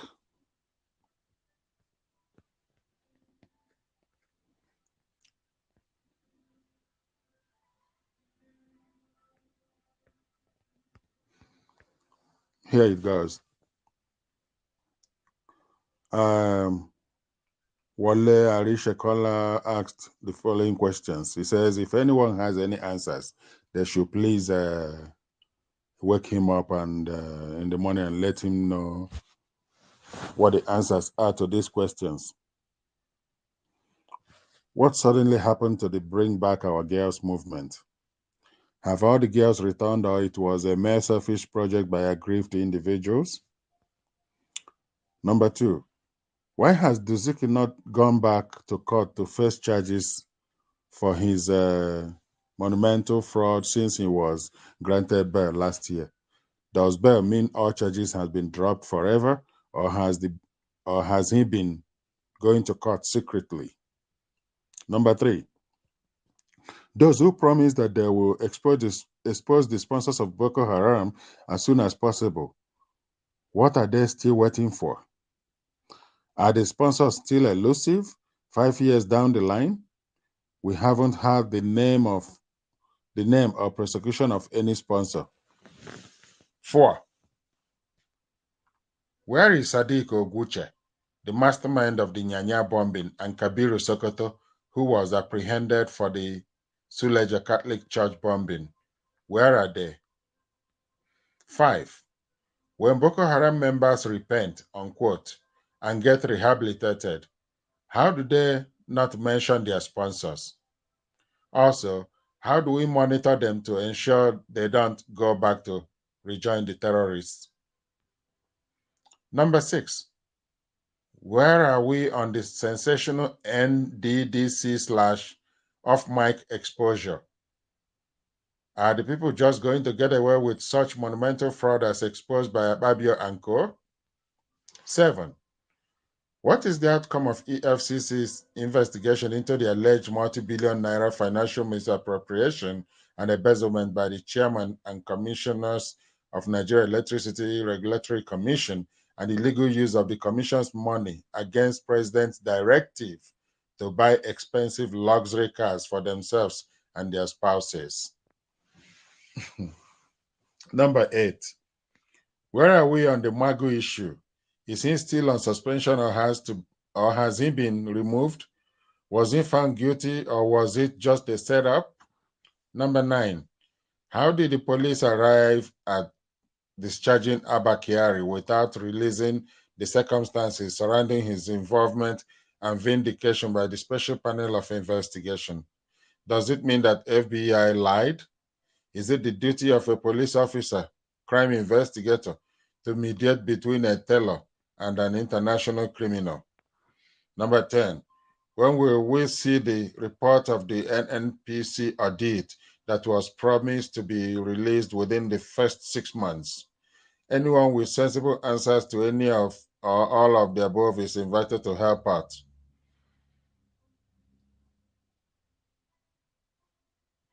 This is courtesy of Advocacy for Good Governance Social Network.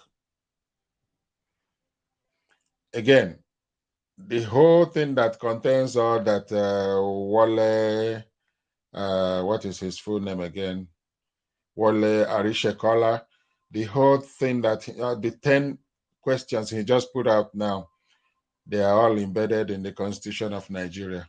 The 1999 Constitution is the reason all the problem, all the headache, all the stomach upset, all the challenges, all the lack of water, electricity, road, infrastructures, all the discrimination, all the bloodletting, all the Fulani terrorists. Muhammadu Buhari. It is because of that constitution. That's why we are where we are. And so the earlier we get it sorted out, the better for everyone. And it is the best thing that can happen to Africa, that we get it sorted out. Others will come to learn it from us. So check out ninasvoice.org, Lower Niger Congress.org. Notes on the self-determination goal of the Ninas campaign and the formations for the reinstatement of suppressed sovereignty. Nina Secretariat, December 2, 2021. As we advance towards the terminal stages of the processes for the reinstatement of self-determination and sovereignty to the peoples of the Ninas Alliance territories, South and Middle Belt, trapped in the failed Lugadian experiment of 1914, whose sovereignties are currently suppressed and subsumed under the suzerainty of unitary Nigeria, erected by fiat upon the fraudulent 1999 Constitution of Nigeria. It has become necessary to once more shed some light on the formations in which the reinstatement of suppressed sovereignties are being undertaken. From the onset, as can be verified by a review of all our public communications documents, including audiovisuals over the years, the goal of the entire intervention we have driven since 1999 as PRONACO, MNN, and NINAS had always been to deliver the sovereignty of the peoples of Nigeria back to them. Subject to referendums and plebiscites, the formations in which the sovereignties would be pursued and taken back are also clearly articulated, hence the maps that accompany our propositions at each stage. Prior to the emergence of the NINAS map, which shows a 4-block internal delineation, the MNN map of Nigeria, broken into 4 blocks, has been in the public domain since the 2007 court suit challenging the legitimacy of the 1999 Constitution. The 4-block map represents the formations in which the inevitable union reconfiguration that would follow the demise of the irreversible 1999 Constitution is being discussed and undertaken, all the way to referendums and plebiscites. Just like the question of geographical formations for aggregating, the degree of autonomy desired by the peoples of each of the blocks in the NINAS alliance will also be determined by the referendums and plebiscites. The two questions, that is, geographical formations and degree of autonomy, can consolidate for resolution in the one referendum or plebiscite. These notes of clarification became necessary as a response to what seems like a confusion, real or contrived, regarding the formations in which the peoples of each bloc in the NINAS alliance will step into their freedom when the bondages of unitarianism and suzerainty masquerading as Nigeria are broken, as well as the degree of autonomy represented by the self-determination being sought on their behalf by NINAS and its constituent components. All other arrangements regarding relationships between the various blocs in the NINAS alliance will be undertaken in freedom and self-determination, meaning that such arrangements will be determined strictly by agreements freely reached by the blocs, not by fiat or any form of imposition. May we request that those who understand these clarifications to please explain to others who may not. It is an important part of the liberation campaign to educate and enlighten the people seeking the liberation, as it has become clear to us that the ignorance of most of our people has been a great obstacle to our path to freedom, and that ignorance is being exploited by sundry mischief makers for all kinds of purposes, including quick gains.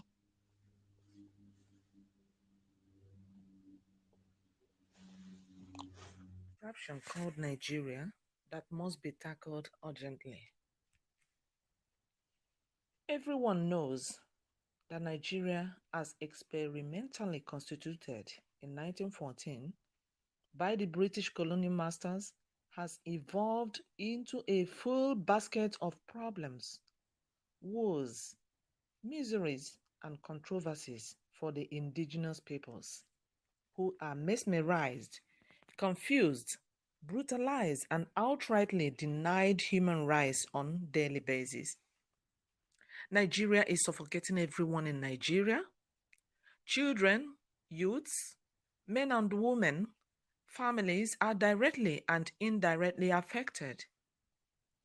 At the entrance gate of a university in South Africa, an inscription reads, "Destroying any nation or country does not require the use of atomic bombs or the use of a long-range missile.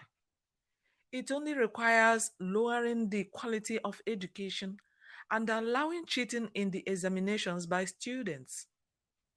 The consequence is patients die at the hands of such doctors, buildings collapse at the hands of such engineers, money is lost at the hands of such economists and accountants.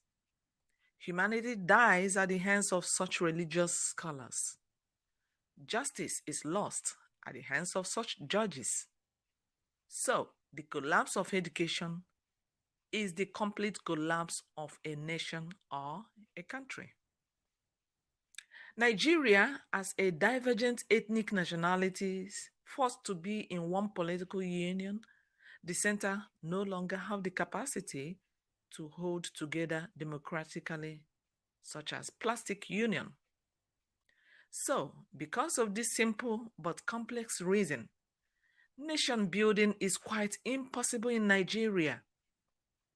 Indigenous peoples, their sovereignties, assets, and resources are being hijacked by the Fulani Caliphate through an imposed 1999 fraudulent constitution. So the Fulani Caliphate dominates and rules over the rest of us as infidels.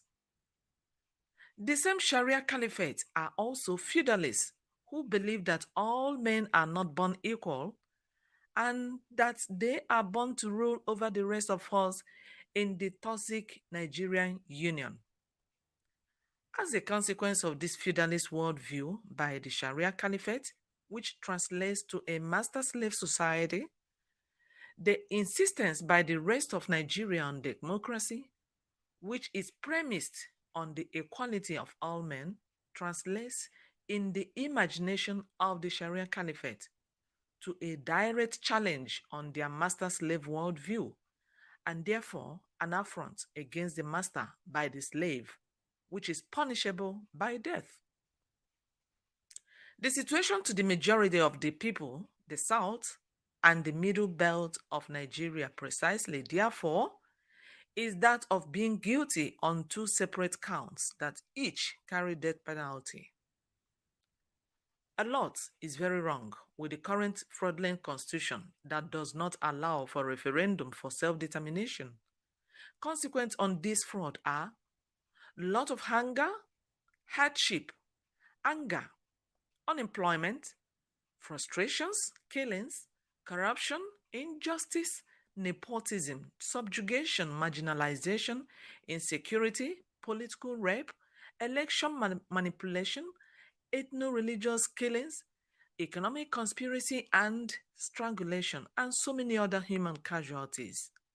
All these woes are traceable to this 1999 fraudulent caliphate-imposed constitution, and this is untenable. Another blindfolding ploy by the caliphate is to use a political game against the gullible politicians from the alliance territory of South and Middle Belt to go into elections in 2023.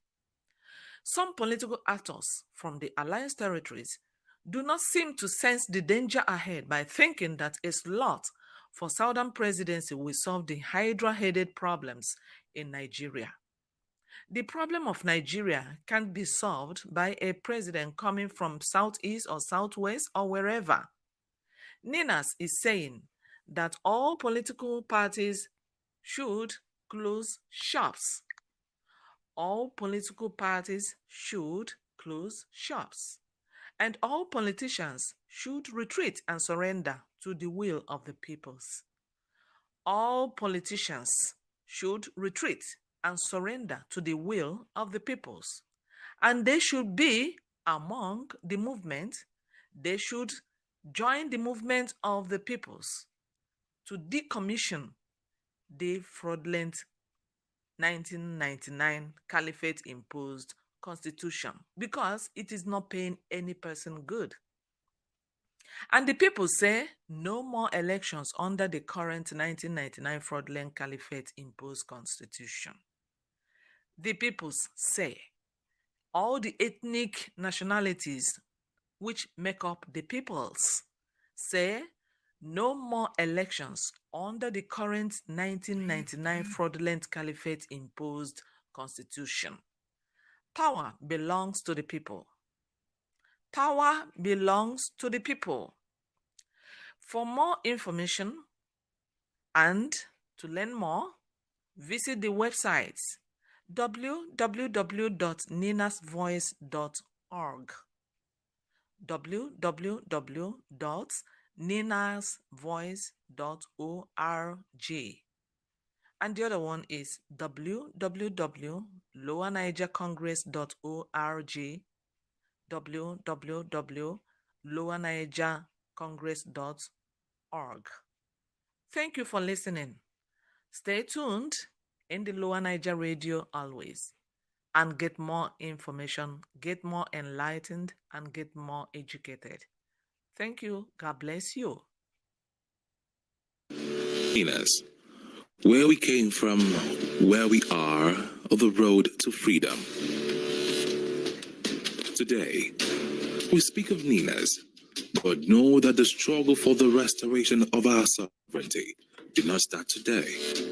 As a matter of fact, the struggle started almost as soon as the sovereignty of the ethnic nationalities was stolen by the imposition of the 1999 Constitution, which maintained a unitary government. With the end of the military regime and return to democracy, there was great hope that the country will be returned to what the people had voted for, and that existed prior to the military intervention in 1966. The hope of the country was dashed when, instead of a return to a federal governance structure with multiple self-governing and autonomous government with their own constitutions, the government was kept centralized in a federal government that kept all the power, the asset, and resources of the ethnic nationalities. Making things worse, this so-called constitution was not put to a referendum, and so was not made by the people. Deprive the citizens of your right to benefit contained in Chapter 2, made federal character unenforceable, gave the lion's share of the oil and other assets to the far north through a federal account sharing process that was exclusively weighted to favor the far north, and make corruption official. Let me take you back over 2 decades of our journey. It all started when the military regime of General Abdul Salami Abubakar imposed a unitary 1999 constitution, which in turn was a wholesale rival of the 1979 constitution that was also known to be a victory charter for the Nigeria-Biafra War of 1967 to 1970. When it was made public a few weeks after inauguration of General Obasanjo as president, a better half of those in the legal profession gathered at several conferences and without much ado recognized the flaws, loopholes, and selfish intentions, then concluded that the constitution was not legitimate and would not lead Nigeria to any form of advancement. It was important that the mechanism or vehicle to set up a countrywide rejection of this forgery of a constitution was put in place. The journey commenced when, in 2004, the Pro-National Conference Organization, PRONACO, was established to revoke the damaged federal constitutional basis of Nigeria. PRONACO being the People's Sovereign National Conference of Ethnic Nationalities in Nigeria, convened in all ethnic nationalities, and quickly mandated its representation to go back to their people and to come up with ratified draft of how they would want to participate in the Union of Nigeria. The conference sat in plenaries across the cities of Lagos, Port Harcourt, Enugu, Jos, and Kano, then returned to Lagos for the final sitting, and in participation, conveners in the likes of Anthony Ehanuro, Wole Soyinka, Chukwu Emeka Odumego Ojukwu, and similar leaders across the territories. This resolution was an agreement derived from the composite People's Constitution as presented and defended by ethnic nationalities representation in those sequential conferences. And it is important to know that there were observers from the international community, including the US and European Union observers. In August 2006, a delegate from Castina moved the motion for adoption of the draft People's Constitution that emerged from the 29-point resolution of the conference. In furtherance of the PRONACO consensus to restore the federal basis of the Nigerian Union, in 2007, the Movement for a New Nigeria was set up as an enforcement of the consensus at the time to exclude the 12 contiguous northern states that had introduced and embraced the Sharia legal system against a secular basis for Nigeria. The Allies had insisted that democracy and Sharia system could not coexist in the same political space, hence the need for a new vehicle, the Movement for New Nigeria. On the 23rd of May 2007, MMN, through its legal counsel, filed a suit at the Federal High Court Abuja to challenge the legitimacy of the imposed 1999 Constitution, seeking the termination of the entire Constitution. At the court hearings, which had the Attorney General of the Federation representing the federal government, legal representation of the National Assembly, and others admitted the people case which they could not defend the challenge, but insisted that the plaintiff had no locus standi. In English, the plaintiff had no status at law to bring in the case to challenge the legitimacy of the 1999 Constitution. Having acknowledged that the restoration of the people's sovereignty did not need the participation or permission of government, the joint multi-regional vehicle instituted the MMN Lagos Declaration 30th of June 2011, by which the Allies partner blocks, the Lower Niger, South-South, and Southeast, the Yoruba land, and the Middle Belt publicly rejected the Caliphate-imposed 1999 Constitution, mandating regional self-determination actions which included referendum and international outrage. In furtherance to the mandate of the MMN Lagos Declaration, The people of the Lower Niger on the 27th of April 2015 held a solemn assembly in Port Harcourt City to wholly repudiate the 1999 Constitution.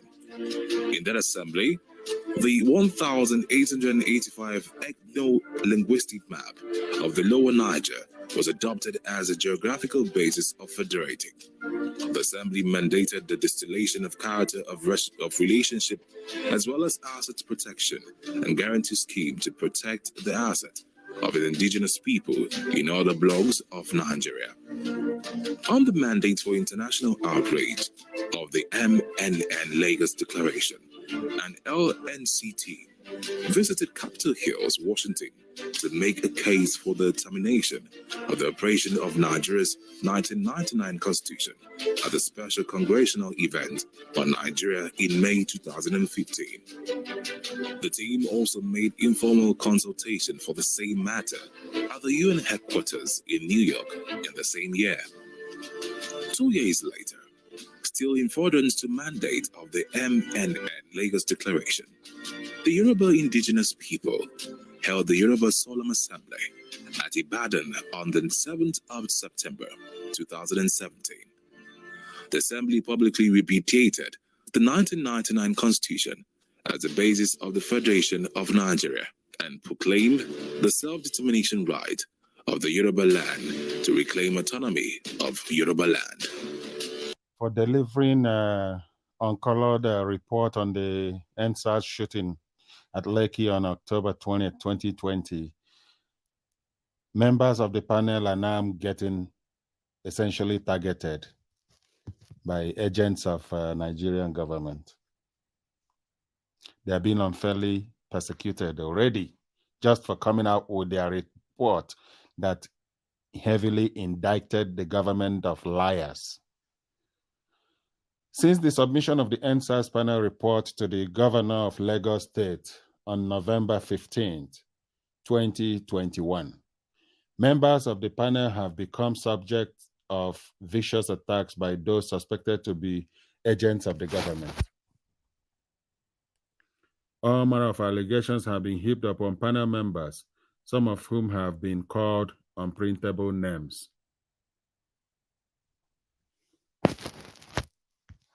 I can confirm that no member of the panel lobbied to be appointed into the panel.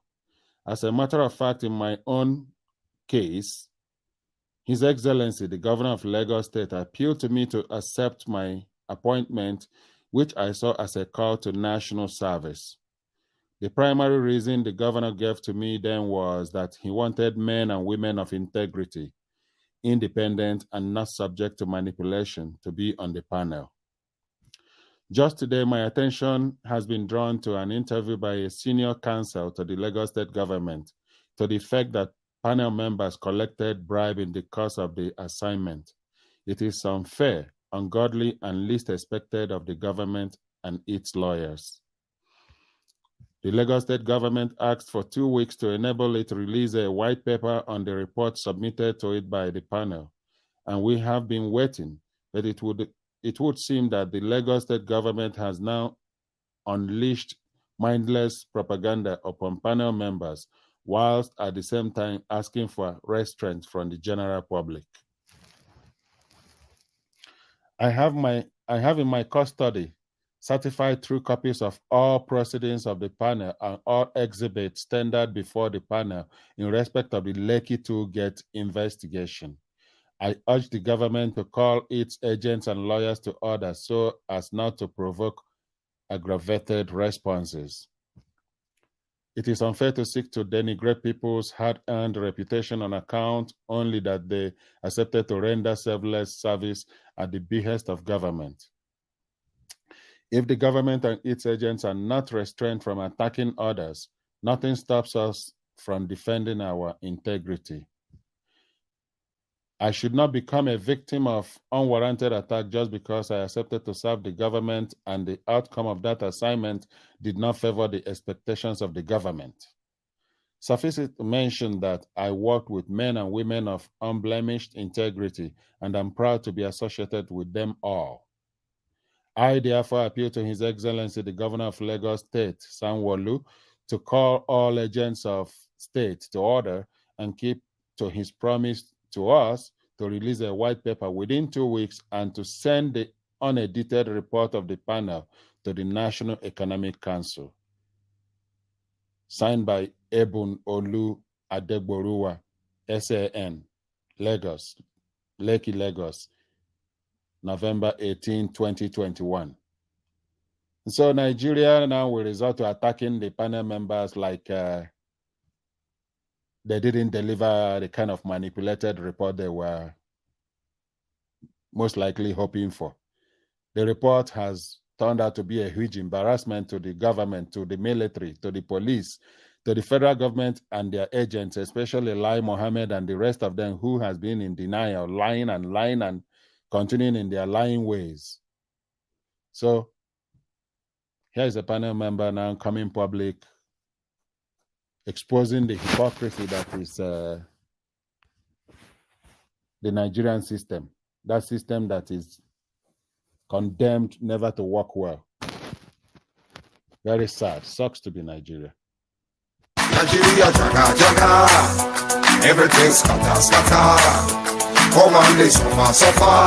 Bossa, gunshot in the air. I beg, which kind abomination be this one? Where common manager for company go carry the owner, tie am with rope, throw am inside prison, and take over in business. Where you don't see this kind abomination before? Hey, only for Niger. True. It don't dey sure back and say Nigeria know the ruling people well. The country know they benefit anybody. Now he make Nigeria they crawl for belle like snail. They follow other small countries them for back. Now he make them they call us the capital of poverty in the world. Chai! Shame on Nigeria. I beg. Enough is enough. Because of this reason, the indigenous ethnic nationalities of Middle Belt and the South, under the umbrella of the Nigeria Indigenous Nationalities Alliance for Self-Determination, NINAS, they don't join together on 16 December 2020 to declare a constitutional force majeure, CFM, over a sovereignty quarrel, where then they ask only two questions. One, which time we take submit ourselves, our land, our assets, even our natural treasure into the force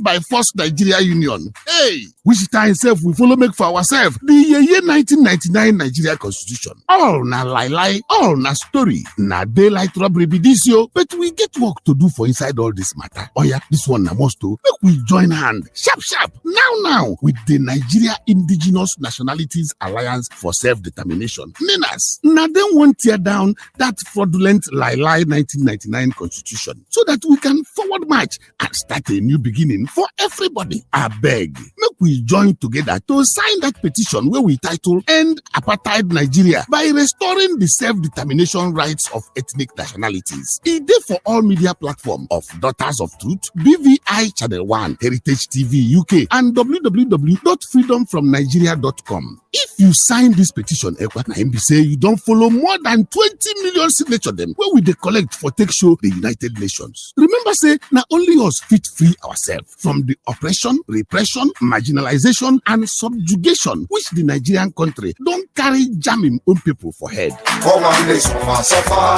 Bossa, gunshot in the air. Now the Voice of Liberty International bring on this story. The U.S. Center for Security Policy declares that Nigeria under Buhari is in SLS situation and recommends immediate intervention before it explodes. The speaker in the following article is Frank Gaffney, introducing the segment of coordinated press conferences in Nigeria at the National Press Club, Washington, D.C. on January 17, 2019, with the theme Nigeria at Breaking Point, where Tony Nadi of the LNC made a lead presentation. Below in the comment section is also a clip from Tony Nadi's presentation. Enjoy listening.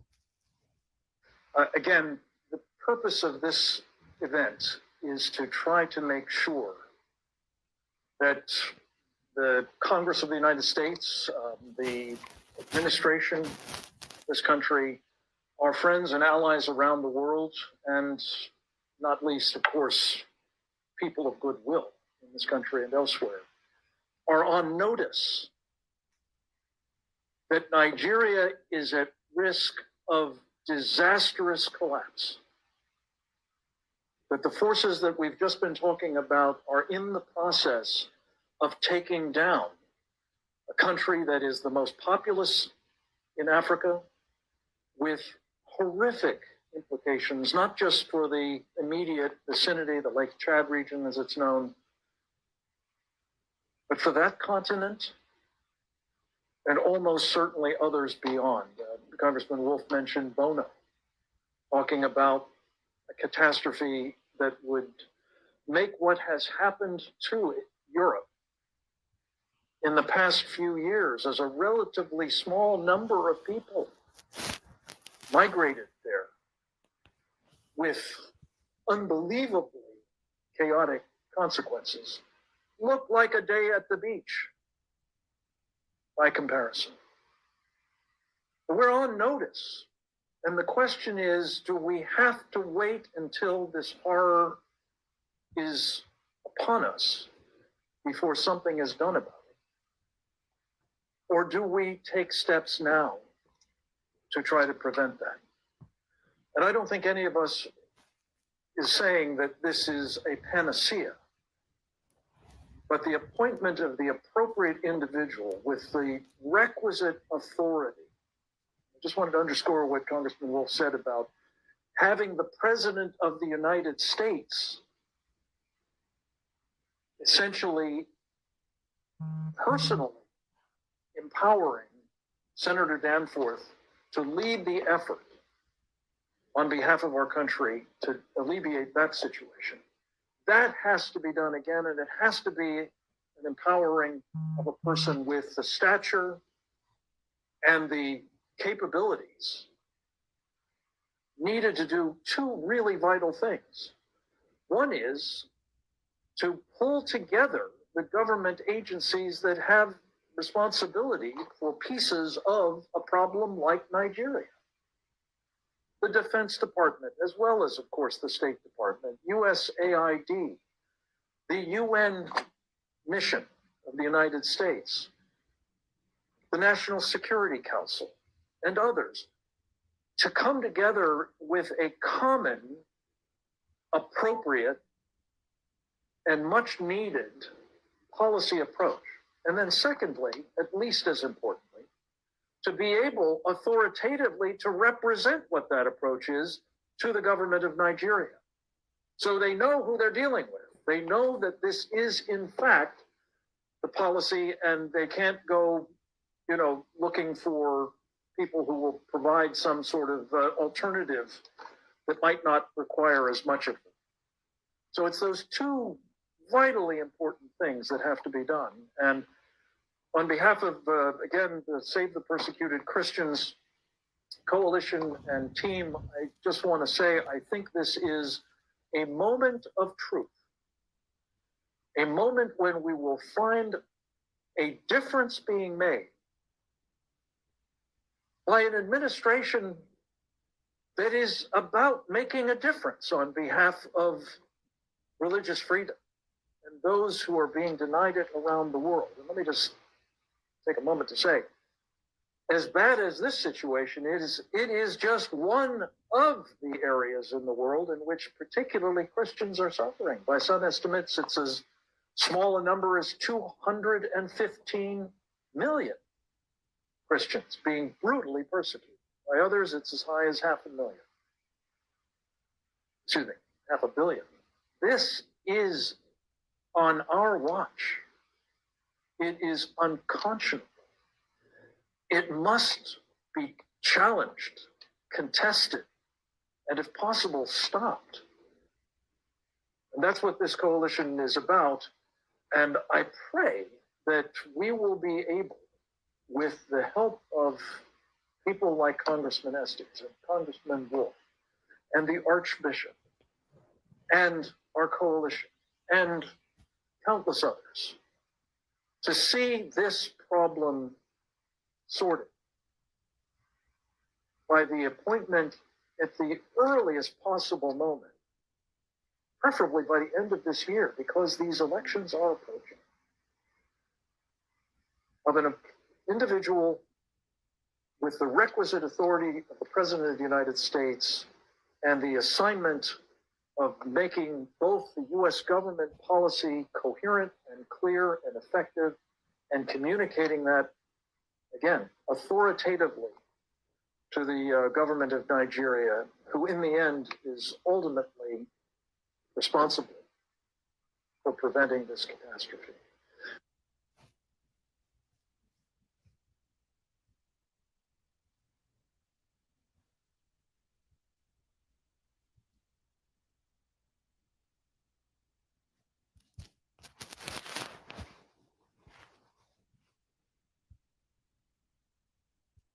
Brief introduction of our Lower Niger Radio.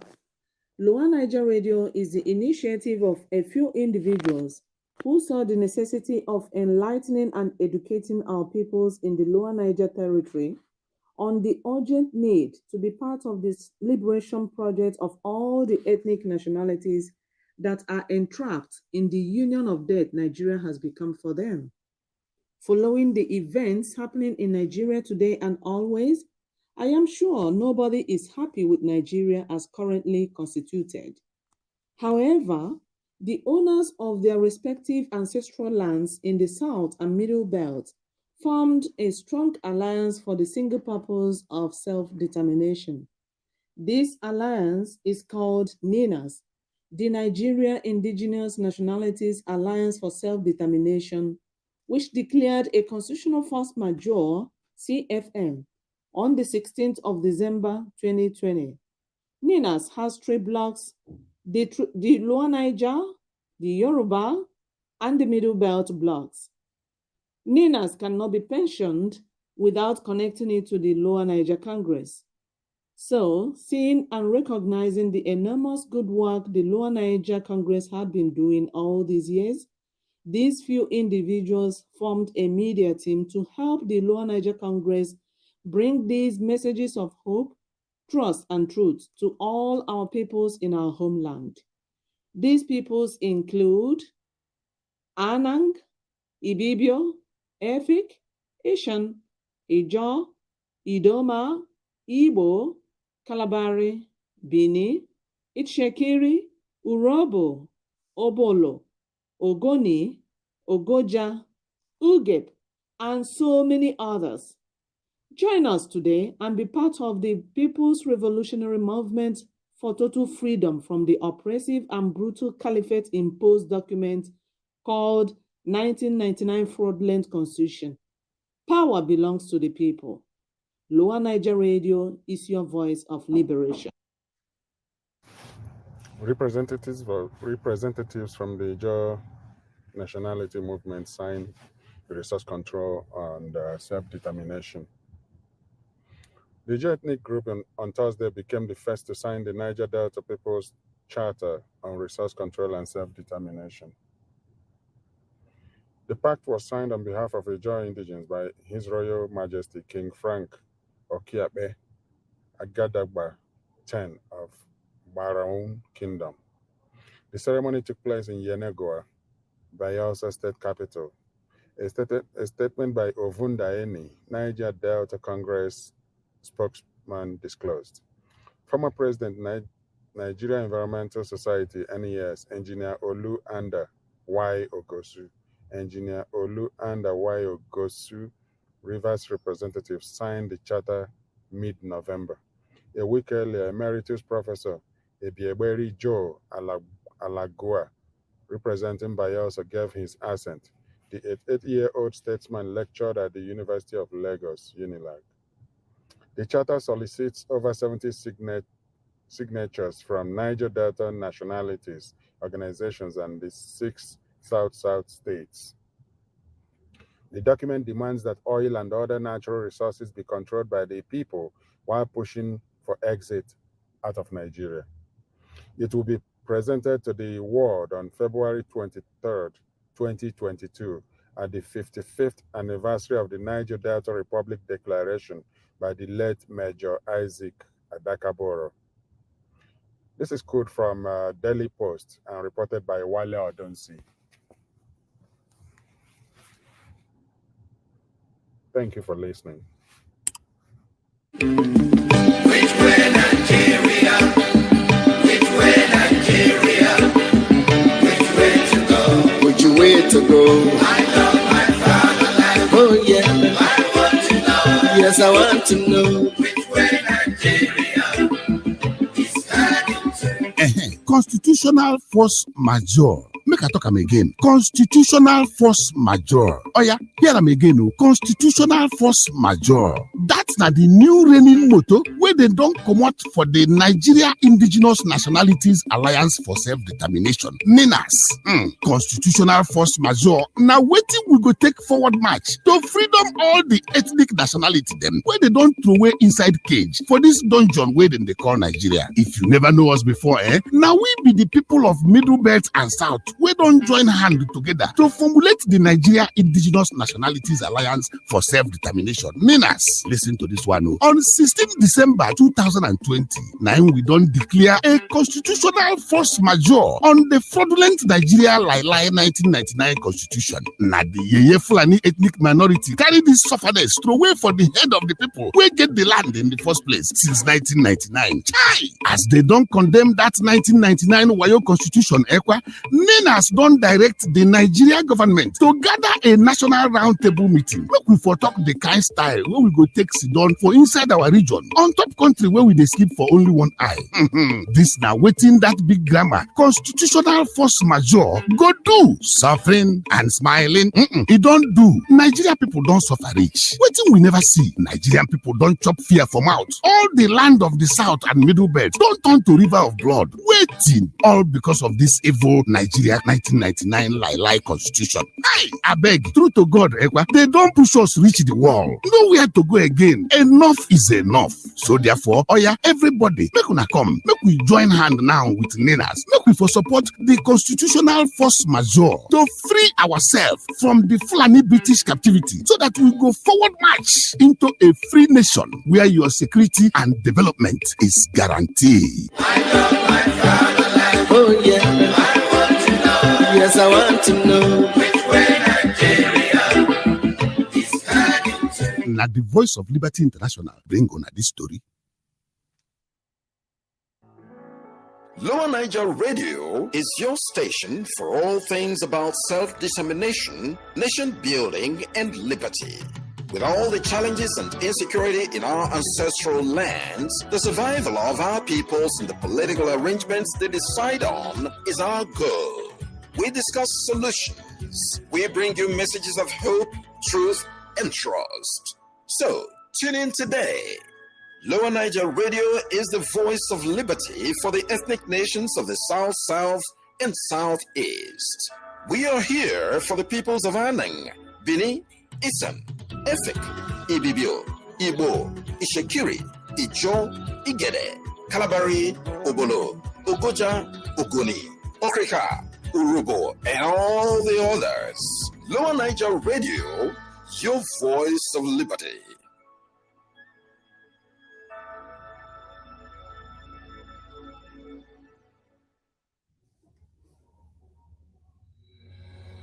NINAS, the Nigeria Indigenous Nationality Alliance for Self-Determination, is an alliance of ethnic nationalities from the Middle Belt, Southwest, and Lower Niger region. On the 16th of December 2020, NINAS declared a constitutional force majeure against the illegitimate 1999 constitution. NINAS demanded that the federal government acknowledge the constitutional grievances expressed by the ethnic nationalities, as well as begin the decommissioning of the 1999 Constitution, and no further election should be conducted on the 1999 Constitution until all grievances are resolved.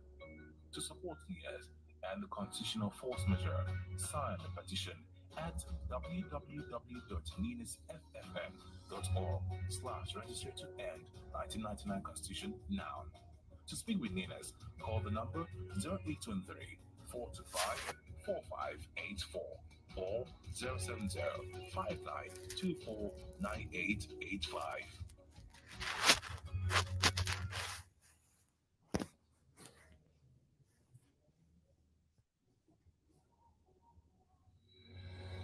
NINAS, the Nigeria Indigenous Nationality Alliance for Self-Determination, is an alliance of ethnic nationalities from the Middle Belt, Southwest, and Lower Niger region. On the 16th of December 2020, NINAS declared a constitutional force majeure against the illegitimate 1999 constitution. NINAS demanded that the federal government acknowledge the constitutional grievances expressed by the ethnic nationalities, as well as begin the decommissioning of the 1999 constitution, and no further election should be conducted on the 1999 constitution until all grievances are resolved. To support NIAS and the constitutional force majeure, sign the petition at www.ninasffn.org/register to end 1999 Constitution now. To speak with NINAS, call the number 0823 425 4584 or 070 5924 9885.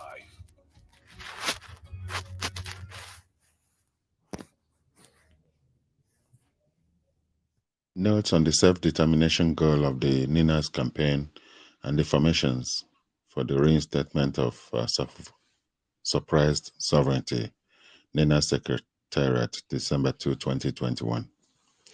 As we advance towards the terminal stages of the processes for the reinstatement of self-determination and sovereignty to the peoples of the NINAS Alliance territories, South and Middle Belt, trapped in the failed Lugadian experiment of 1914, whose sovereignties are currently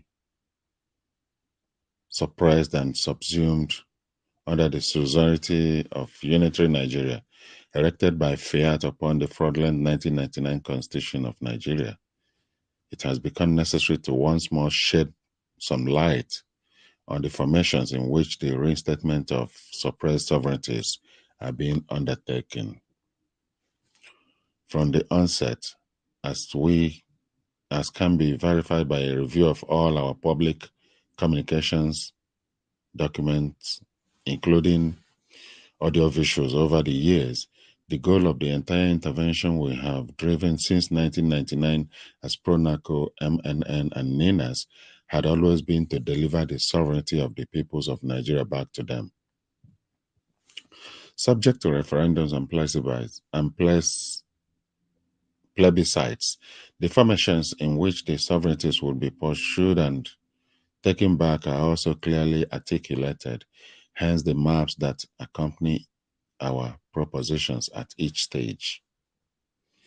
Prior to the emergence of the NINAS map, which shows a 4-block internal delineation, the MNN map of Nigeria, broken into 4 blocks, has been in the public domain since the 2007 court suit challenging the legitimacy of the 1999 Constitution. The 4-block map represents the formations in which the inevitable union reconfiguration that would follow the demise of the irreversible 1999 Constitution is being discussed and undertaken, all the way to referendums and plebiscites. Just like the question of geographical formations for aggregating, the degree of autonomy desired by the peoples of each of the blocks in the NINAS Alliance will also be determined by the referendums and plebiscites. The two questions, that is, geographical formations and degree of autonomy, can consolidate for resolution in the one referendum or plebiscite. These notes of clarification became necessary as a response to what seems like a confusion, real or contrived, regarding the formations in which the peoples of each bloc in the NINAS Alliance will step into their freedom when the bondages of unitarism and suzerainty, masquerading as Nigeria, are broken, as well as the degree of autonomy represented by the self-determination being sought on their behalf by NINAS and its constituent components. All other arrangements regarding relationships between the various blocs in the NINAS Alliance will be undertaken in freedom and self-determination, meaning that such arrangements will be determined strictly by agreements freely reached by the blocs, not by fiat or any form of imposition. May we request that those who understand these clarifications to please explain to others who may not. It is an important part of the liberation campaign to educate and enlighten the people seeking the liberation as it has become clear to us that the ignorance of most of our people has been a great obstacle to our path to freedom, and that ignorance is being exploited by sundry mischief makers for all kinds of purposes, including quick gains.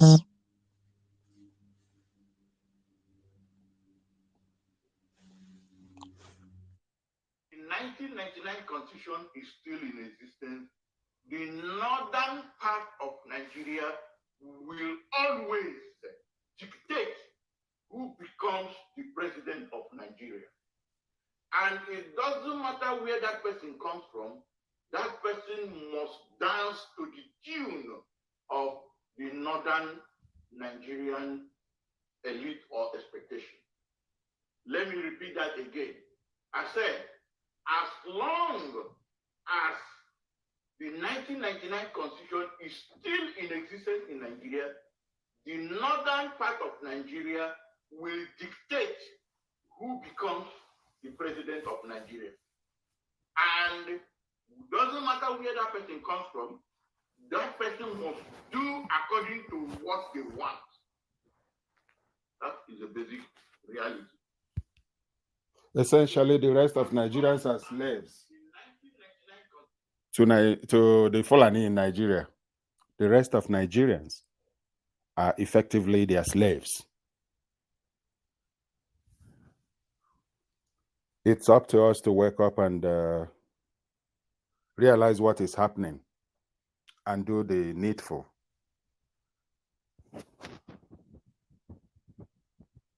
Prayer for our liberation. Most loving and everlasting God Almighty, turn your ear to our prayer. You are the only truth we know, and you are our friend.